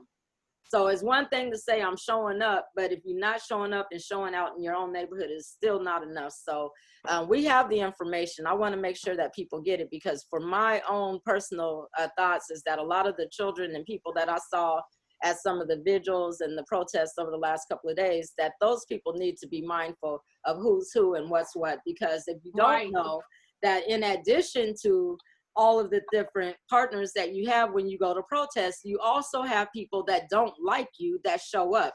And again, we're in Portland, so if you don't know what a right alt or a Proud Boy or any of those different group people look like, or what they wear or how they symbolize, then you're not safe. So, you know, again, we need to leave it upon our friends. Like if we have allies that's in the movement work, right now would be a great time for y'all to put together graphic images and information, and to maybe, you know, get that stuff out into the community, whether you're putting it on stickers, posters, getting in contact with different businesses in your neighborhoods and communities and making sure they put them up in their shops, putting them up on your bulletin And people boards, be informed. You know, a lot of people need to mute, but you have to inform people. And that's the thing that we're trying to do, is we're trying to inform people of the information and what you need to get to, you know, have in order to work as an activist the right way. Yeah. And I was going to say that somebody else was asking me privately about Black Bloc. They were saying that it's said that they're responsible for the destruction in downtown, and are they supremacists? That's another reason why I want to put that information out about the white supremacist groups, because the way that the media portrays anybody that shows up in support of racial justice, they kind of make it seem like, look, these bad people paternalizing. Again, they have to come up and save the Black people that want to protest. That's not how this works. Like a lot of people that want to use their freedom of speech and their freedom of expression actually show up with just the information of there's going to be a rally, there's going to be a vigil, not understanding what that looks like. And it's not just the allies that are, you know, anarchists or activists that you can count on, but there's white supremacists that you can count on will be showing up. They're going to show up, they're going to act up, they're going to be filming you, they're going to be using that film to go ahead and edit videos and everything else. So again, when you're showing up to these events and you want to be able to freely express yourself, but you feel like you might be coming from a vulnerable community, make sure that the people that you show up with have enough understanding about your safety and your priorities, to make sure that you're not doxxed, or to make sure that you know who's who. Because one of the things that I realized in a couple of the different protests that I did, we had white supremacists hitting people with rocks and hitting people in the face and knocking them out. And so people were just like literally while we're protesting falling to the ground, and we didn't know that people were literally walking through the crowd socking them. Right now there's threats of people shooting at us, and there have been shootings at protests here in Portland. There have been people that showed up with guns at our protest and pulled out magazines with Glocks and everything else. And guess what? The police slowly and safely removed them, but we don't get that same situation. So again, if they're there to harm us, it's not likely that the police or anyone else is gonna say, hey, that person's harmful. And it's not likely that they're gonna stop them from harming me. I had asked Charlie Hills a while ago when he was the mayor, like, hey, if these people come and try to hurt us because you guys are illegally investigating us and surveying us, would you stop them from like killing me? And they were like, nah, that's not how this works. Right. So you cannot depend on the city of Portland. You can't depend on the police. You cannot depend on any groups or organizations that invite you to come there. The only people you can depend on is the people that you actually know when you get there, and the people that you stay with. And if you know that you're at a protest where the people actually have a focus and what's going on, just move everything forward, straight. Don't engage with nothing else. That's not your business. Stay together, stay tight, move forward. Because you never know, and you're safer when you're together with the people. You know what I'm saying? Like, just right. You don't want to just be like, I don't want to do it. If you want to do it, you just need to be able to do it safely. Starting up the new chants. They're saying that the mayor in Minneapolis said that it was white supremacists that instigated the riots. I'm gonna tell you this. In Denver as well. In Denver as well. Punisher shirts, if you see that. They have on the Punisher. Some of them don't realize that the Punisher ain't a racist, but they're wearing Punisher shirts. They're wearing different types of gear. And people that are using— That's why it's so good. Huh? To give them the information. I said that's why it's so good that you give the information of what they have on, what they look like, because most of the news is reporting the first thing they say when they see riders. Oh, that's the Black Lives Matter riders. That's all you've been hearing, is they putting that label on all the Black Lives Matter, saying that that's them. Oh, they're the ones that's protesting, but it's not. If you look at all of the news footage, it's different races that are angry, and it's the white supremacists, because they're mixed in. Like you said, they know what to do. Yeah. Like when they come to our rallies and stuff, they know what to wear. He had all black on and an umbrella. His wife is the one who turned him in. That's the only way we knew who he was the wife was the one who turned him in. So it's just like, you got to realize what we're dealing with and what we're up against. You know what I'm saying? They're trying to, ex-wife, but she shows that peace out. Donna Haraway, wasn't she University of Santa Cruz? Like, she's like, I'm not even finna have this. I'm not going for it. And then it's just, I just really feel like, you know, all this racism needs to be brought to the surface for people to deal with it, for us to make a plan for this not to happen again. I mean, crush all of that. I mean, stop all of that from happening. Y'all can do that. Y'all crushed the Black Panthers. Y'all crushed us. So it's like, why can't y'all crush this society, this cult, white supremacist cult that's been in play for hundreds of years? Y'all can, but you don't want to. And that's the problem. Yep.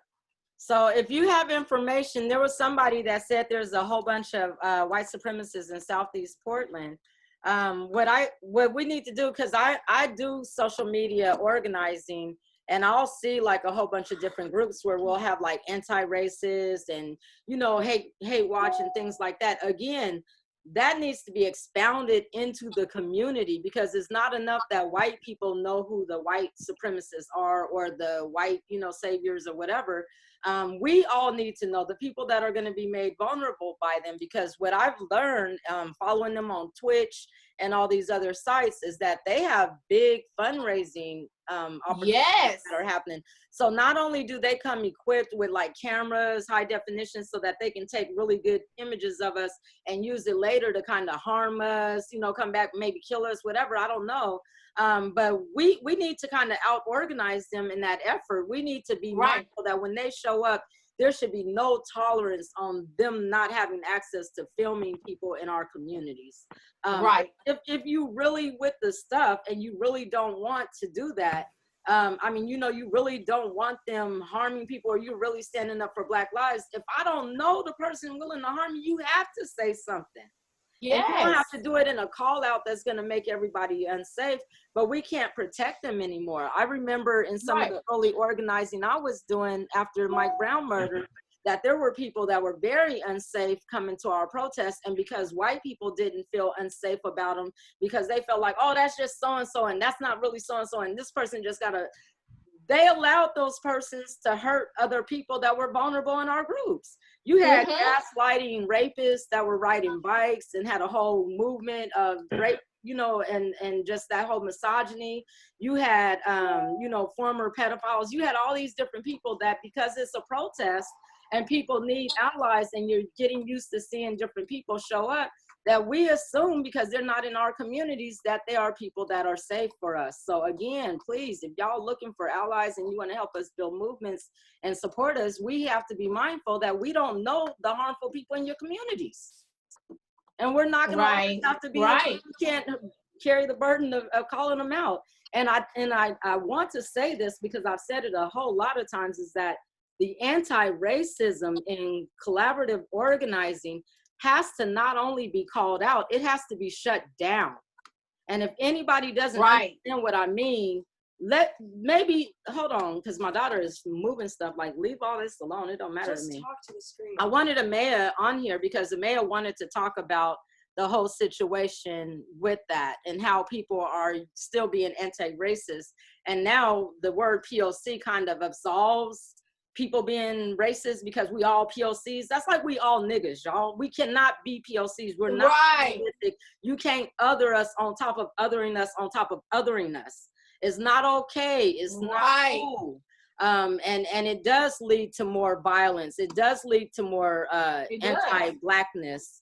And it makes it okay for people to promote anti-Blackness because you say, well, I'm a POC too, and I have that's not how it works.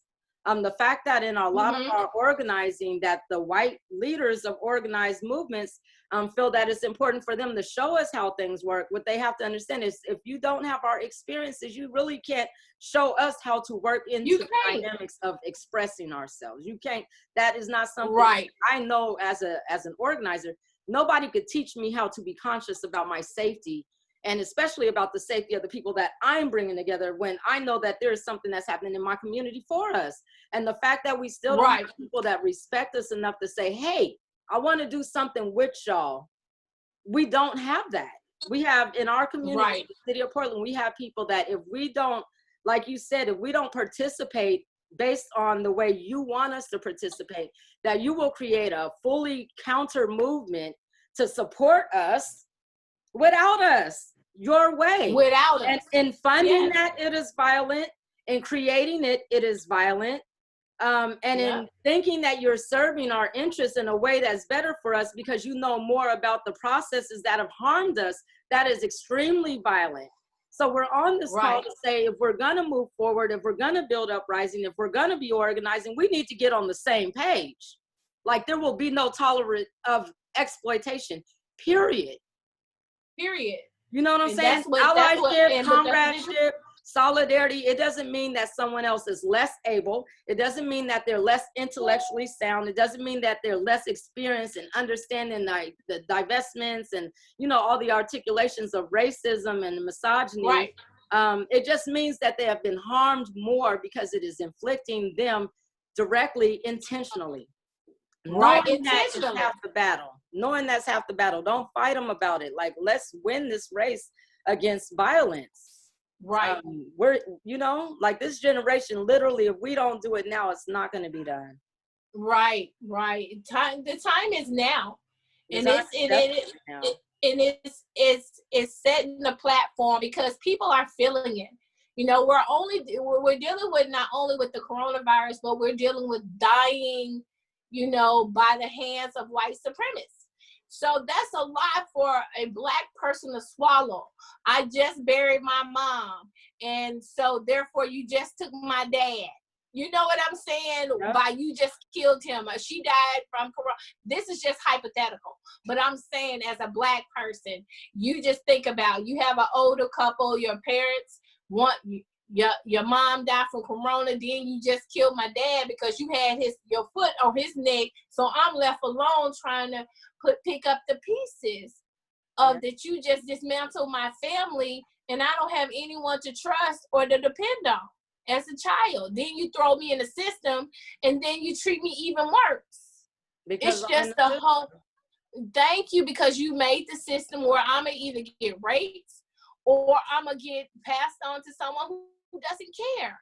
And all these are systems that put in play that affects us as Black people, that white people won't never have to go through. And that's why it's just like, you can say that white people, you know, can help, but until they really can sympathize and empathize with what we're going through, and that's the reaction of all the people that's rioting. This is their reaction. They don't know how to react no other way. They're dealing with corona, and they're dealing with somebody else trying to kill them. That's too much for anybody to deal with. Exactly. And then the fact of the matter is that everything we've heard since corona happened, we're locked in our homes, we're dealing with this pandemic, and everybody's being alerted that we have the biggest disparities because of racism. Like all the stuff we've been saying all this time, we sitting at home like, wow, now we can breathe. Oh, now we can exhale. But as we're exhaling, because now everybody is witnessing what we've been saying, you turn up the racism on us? Yes, you turn up the exploitation on us? Yes, like, literally. You calling out your mega friends tonight to rebel against all the protesters that have a right to protest. I'm going to say this right now, just like how when things happen in our communities, we're expected to deal with it. White people in this state, in this city that know that there are white supremacists in their communities, in their neighborhoods, they know their cars, they know their trucks, they know where they live at in their blocks, marginalize them, make them feel marginalized, make them feel at risk, make them feel disadvantaged. And I'm not talking about violence, the violence of being othered or being put in a position where you're a second-class citizen. That's all you need to do. Yep. That's all you need to do. The terror of being not good enough to be welcome in the neighborhood.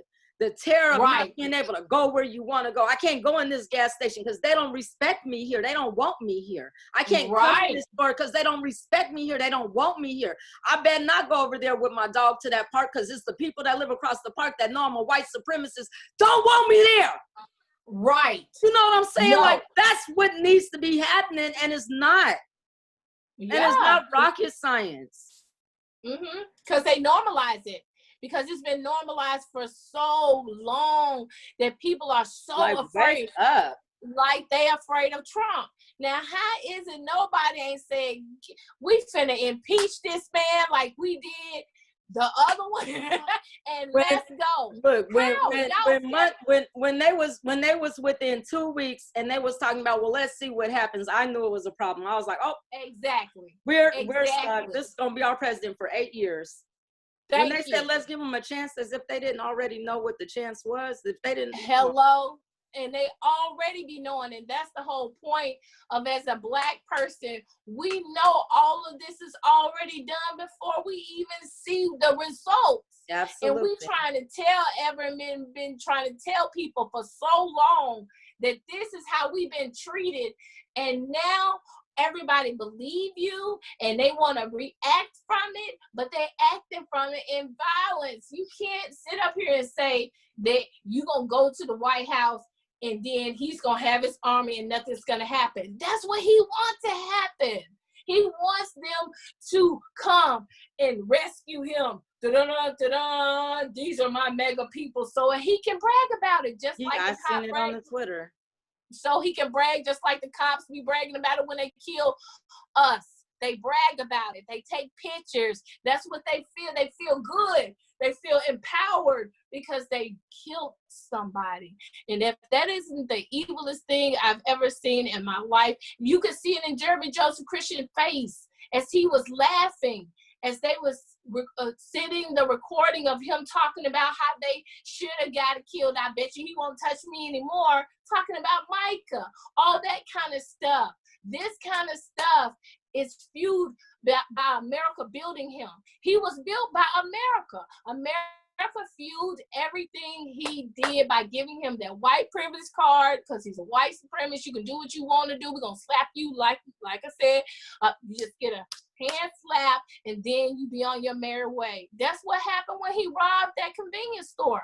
You got a slap on the wrist. You got out and was on the same kind of rampage, and the police knew about it, but did anybody do anything? And that's what the anger is about. We cannot trust the police. We can't trust the officials, and we have to do all this as a community by ourselves. We have to stay together, let each other know, like we did in the 60s. You need to go somewhere, we all going together. We finna protect each other. It's just about coming together as a community again, helping us. You let me know, hey, I seen some, they was over there, they're not allowed. Nope, this is not gonna happen. Arm yourself. We need to arm ourselves with information, and we need to arm ourselves with knowledge about who these people are, and we need to treat them like they're the second class citizens, like they don't belong. We're not tolerating it no more.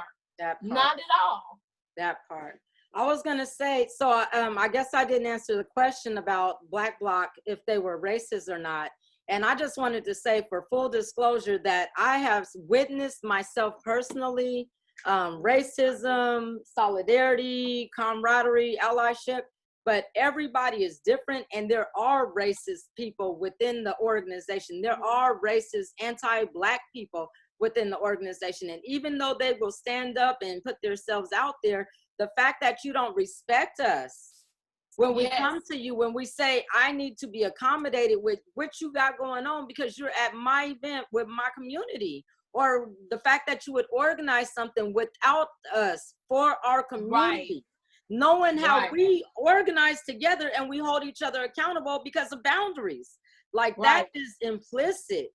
And so I just want to say that, yes, there is white supremacist ideology in that same organization, because again, they paternalize the value of our solidarity instead of thinking that it's something, you know, like as if we're their children and they have to help us because we're not able to help ourselves.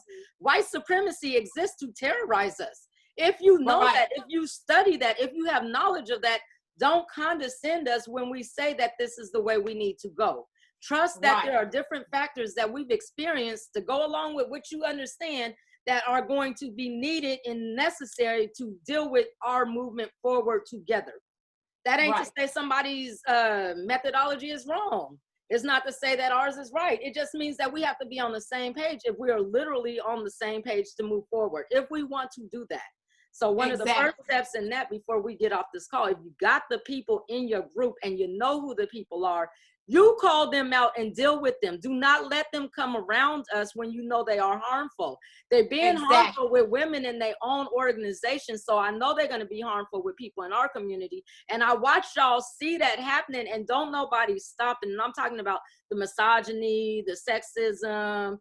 You know what I'm saying? Like, stop it, call it out, leave it alone, because it's not moving any of us forward. Like, y'all deal with that, because I'm not going to be, I don't do call out culture. I don't dox people. I don't care. I'm Black every day. So even if I wear a mask, people still know who I am.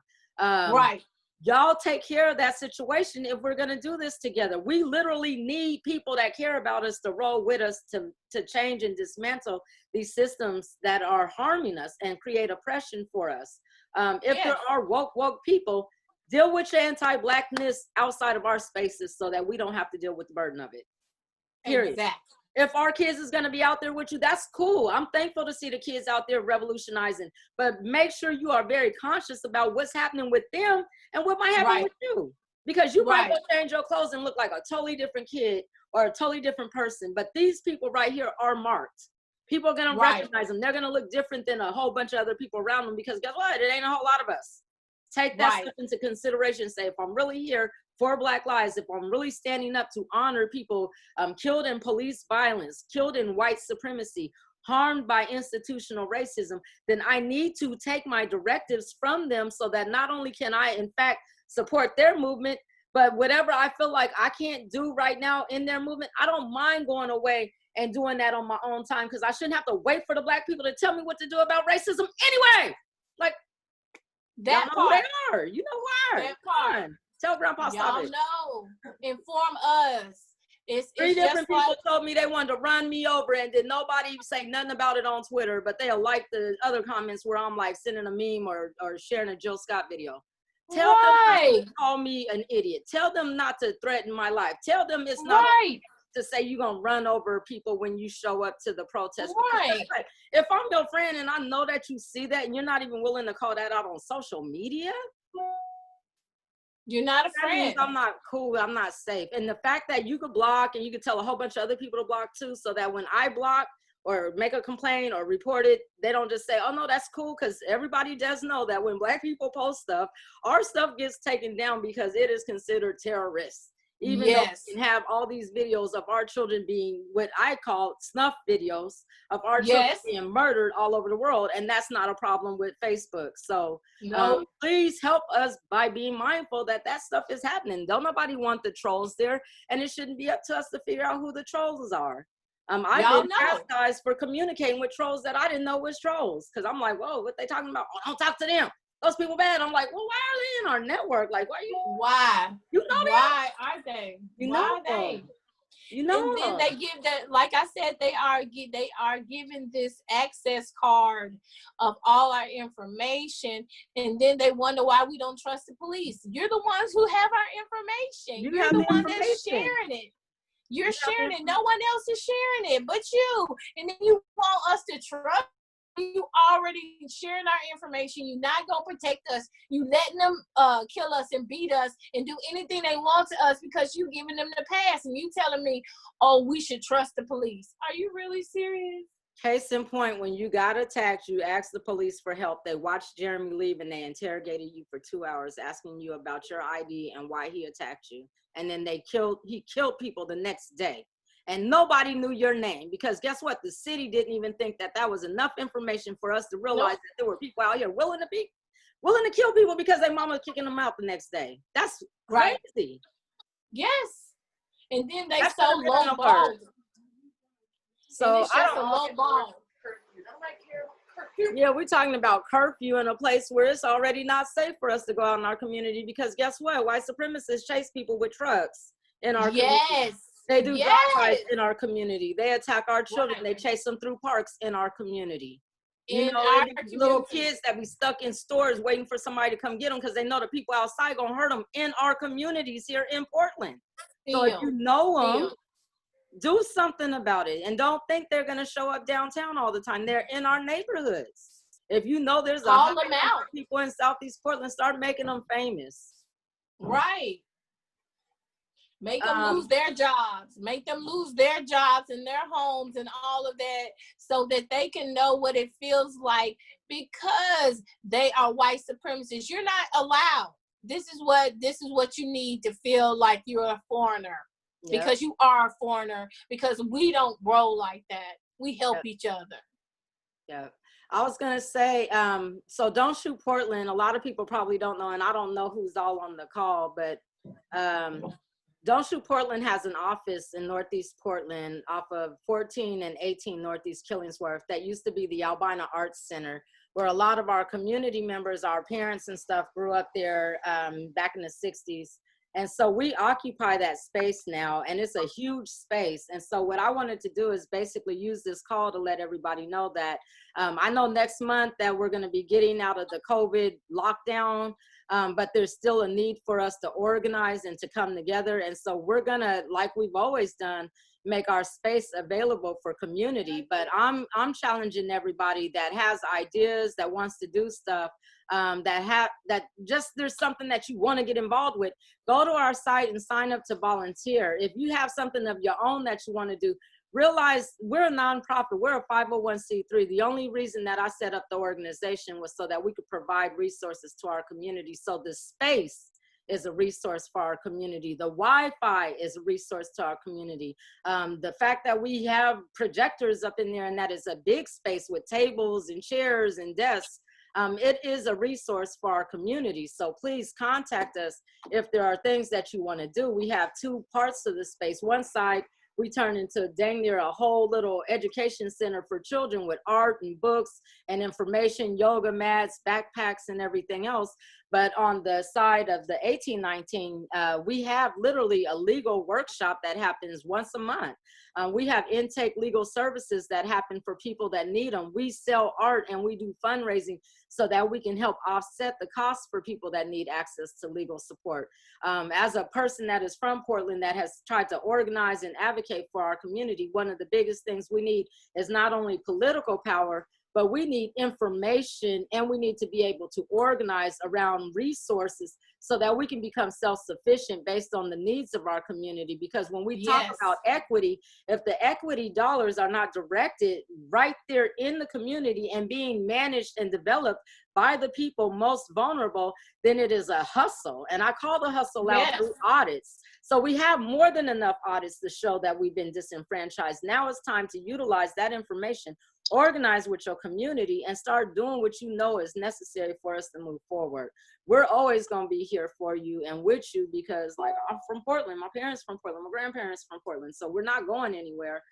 But just know that we're here and know that we're here for community and that we want to support the community efforts to get access to the things that we know have been taken away from us. That is a challenge for us to participate in.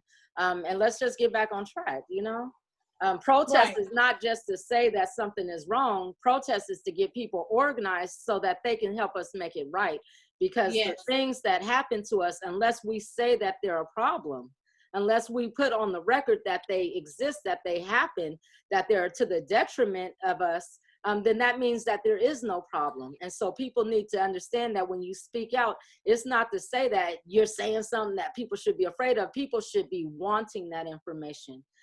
People should be engaging in you on a level to where whatever you're going through, they're able to activate based on that relationship with you so that they can build. We're here. We can help you get there. So contact us. There's a couple of groups for exposing racists.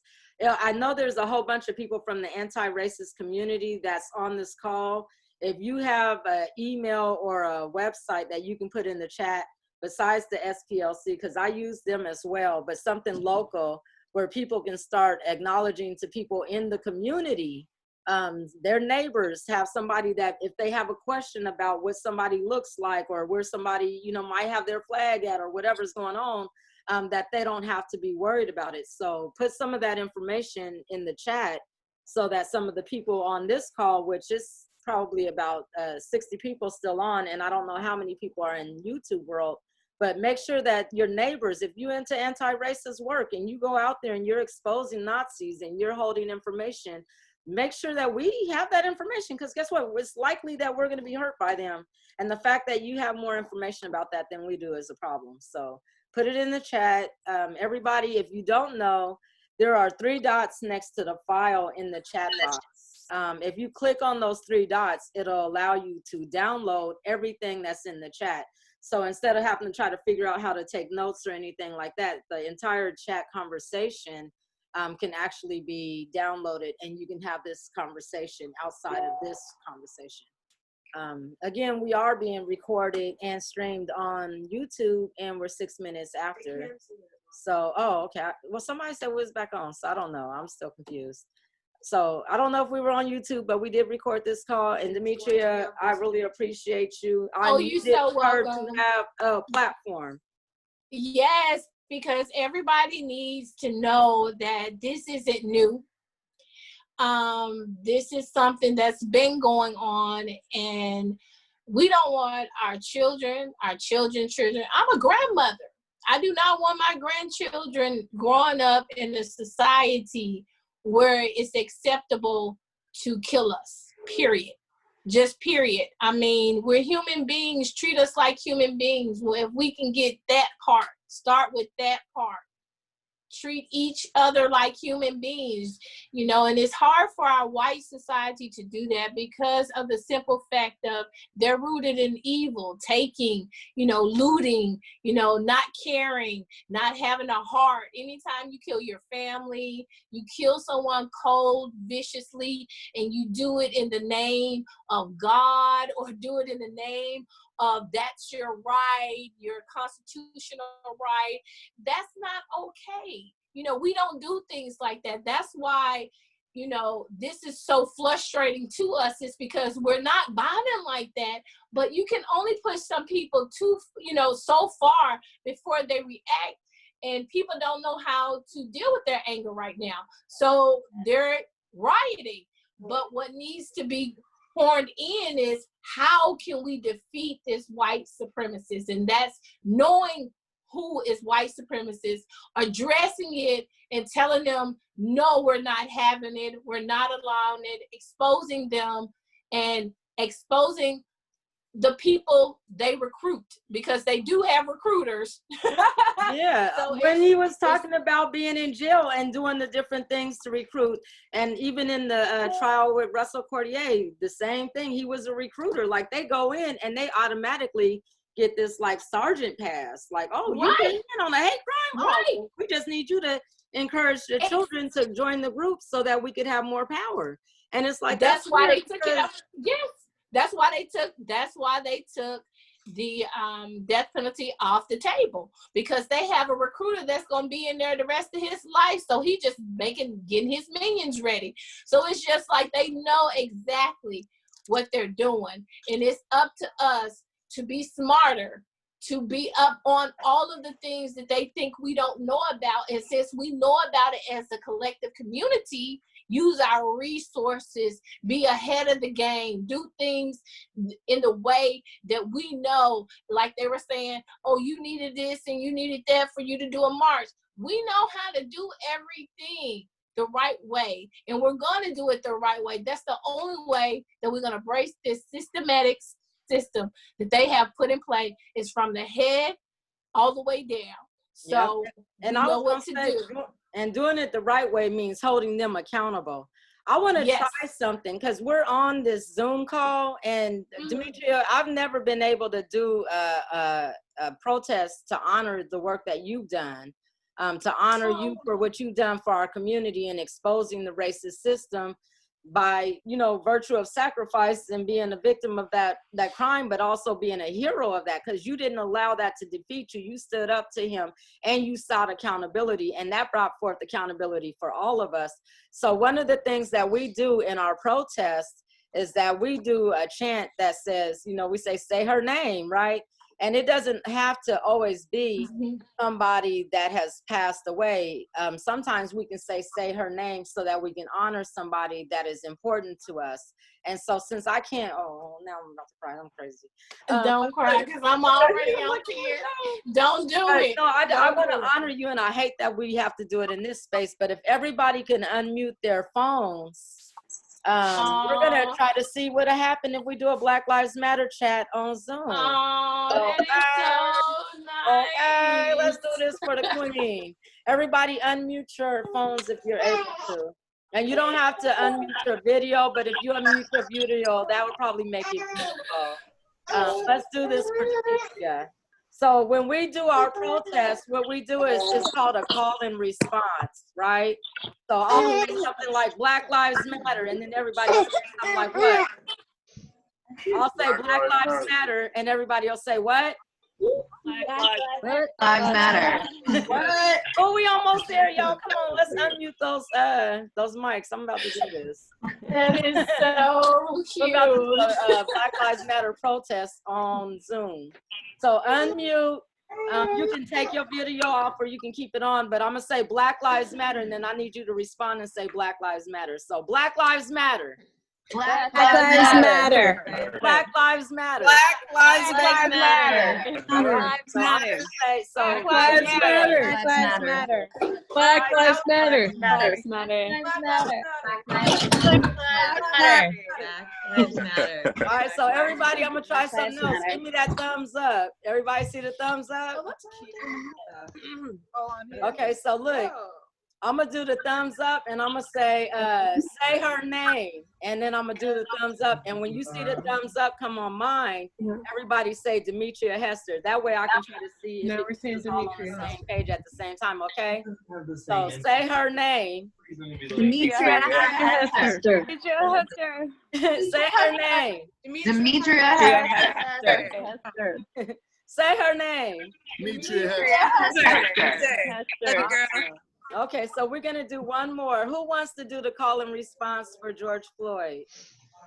George Floyd. Let's do it. Glenn, do it. Let's do it. So you got to do it. You got to tell us. You tell us to respond, and we all know the name is George Floyd. Say his name. George Floyd. Say his name. George Floyd. Say his name. George Floyd. One more time all together, y'all. Say his name. George Floyd. All right. Well, thank y'all. Thank you, everybody, for joining us. So much. Thank you. Why we came together, y'all. Thank you. Let's share information. so Let much. all of your friends know about white supremacist groups in our community. Yes. Call them out. Dox they butts. Make them famous. Let the grocery stores know. Let the gas stations know. Let the libraries know, because it is a health crisis. If you have people in your community being murdered by people because of the color of their skin, then it is it's your duty to stand up. Yes, your You have duty. to You're make it right. the thing to do. If you need information about white supremacist groups that are here in Portland, please contact Don't Shoot Portland. We don't mind printing paper to give you that information. But if you can make a better graphic for us, we've been running around with the same graphic since 2015. Also, that's a really big deal. My friend Sean, who I'm going to honor him, but he used to be, okay, so I have friends that have died. One of my friends that I really love passed away earlier this last year, but he's the one that helped me get that document together. On this same video channel, this Don't Shoot Portland channel, there is a link that has a playlist that has community services for people to respond to violence, white supremacist violence. We made this video at the Artist Repertory Theater in 2016 because we knew that Donald Trump, not only did we know he was going to be elected, but we knew that when he was elected, that people were going to be terrorized in their community. Right. So we put together a whole series where there are 7 different people in our community, everybody from the anarchist community to the environmentalist community to our undocumented community. All of our community members came together and we put our voices, we put our faces, we put our information on a video, and we need you to share that information with people that will use it and share with other people, because we can't wait for the city of Portland to make it safe for us. We can't wait for the governor to do the right thing and institute a policy that proclaims that white supremacy is a crime. We have to actually marginalize that situation and that system that is oppressing us and is very violent in its oppression. So please stand up for Black lives, but do it systemically. Help us get it in the courtrooms. If you're identifying people out there that are being harmed by white supremacists, help them document that information. Help us connect with Demetria so that Demetria can file a complaint to the United Nations on behalf of all of us. Let's do it together. We don't have to wait for the police or anybody else to say that is something that they trust and believe before it becomes an investigation. We can move that stuff forward, but we need to be able to accommodate the interests of advocating for people and helping them document what is actually happening. Okay? Amen. Y'all, and we might not get ran over by no cars, and we might not be out there for 10 hours trying to get it done, but it'll be easier to do it right there in our neighborhoods, and it will help us so much. So I just love all of y'all on this call. Thank you. Stay up. Everybody be safe. Stay up. Be safe. You be Love safe, you guys. Yes, Black Lives Matter, y'all. Black Lives Matter. Y'all hold these people Lives Matter. accountable too. Call out that racism, call out that sexism, call out all the xenophobic, like shut it down. Shut it down. Shut it down. Demetria, they're asking for your information on the chat box. Demetria, you didn't for put that Venmo. Cash App in there? Yeah. I'll send it Cash App, out. How Venmo. I do now, you know I'm a illiterate.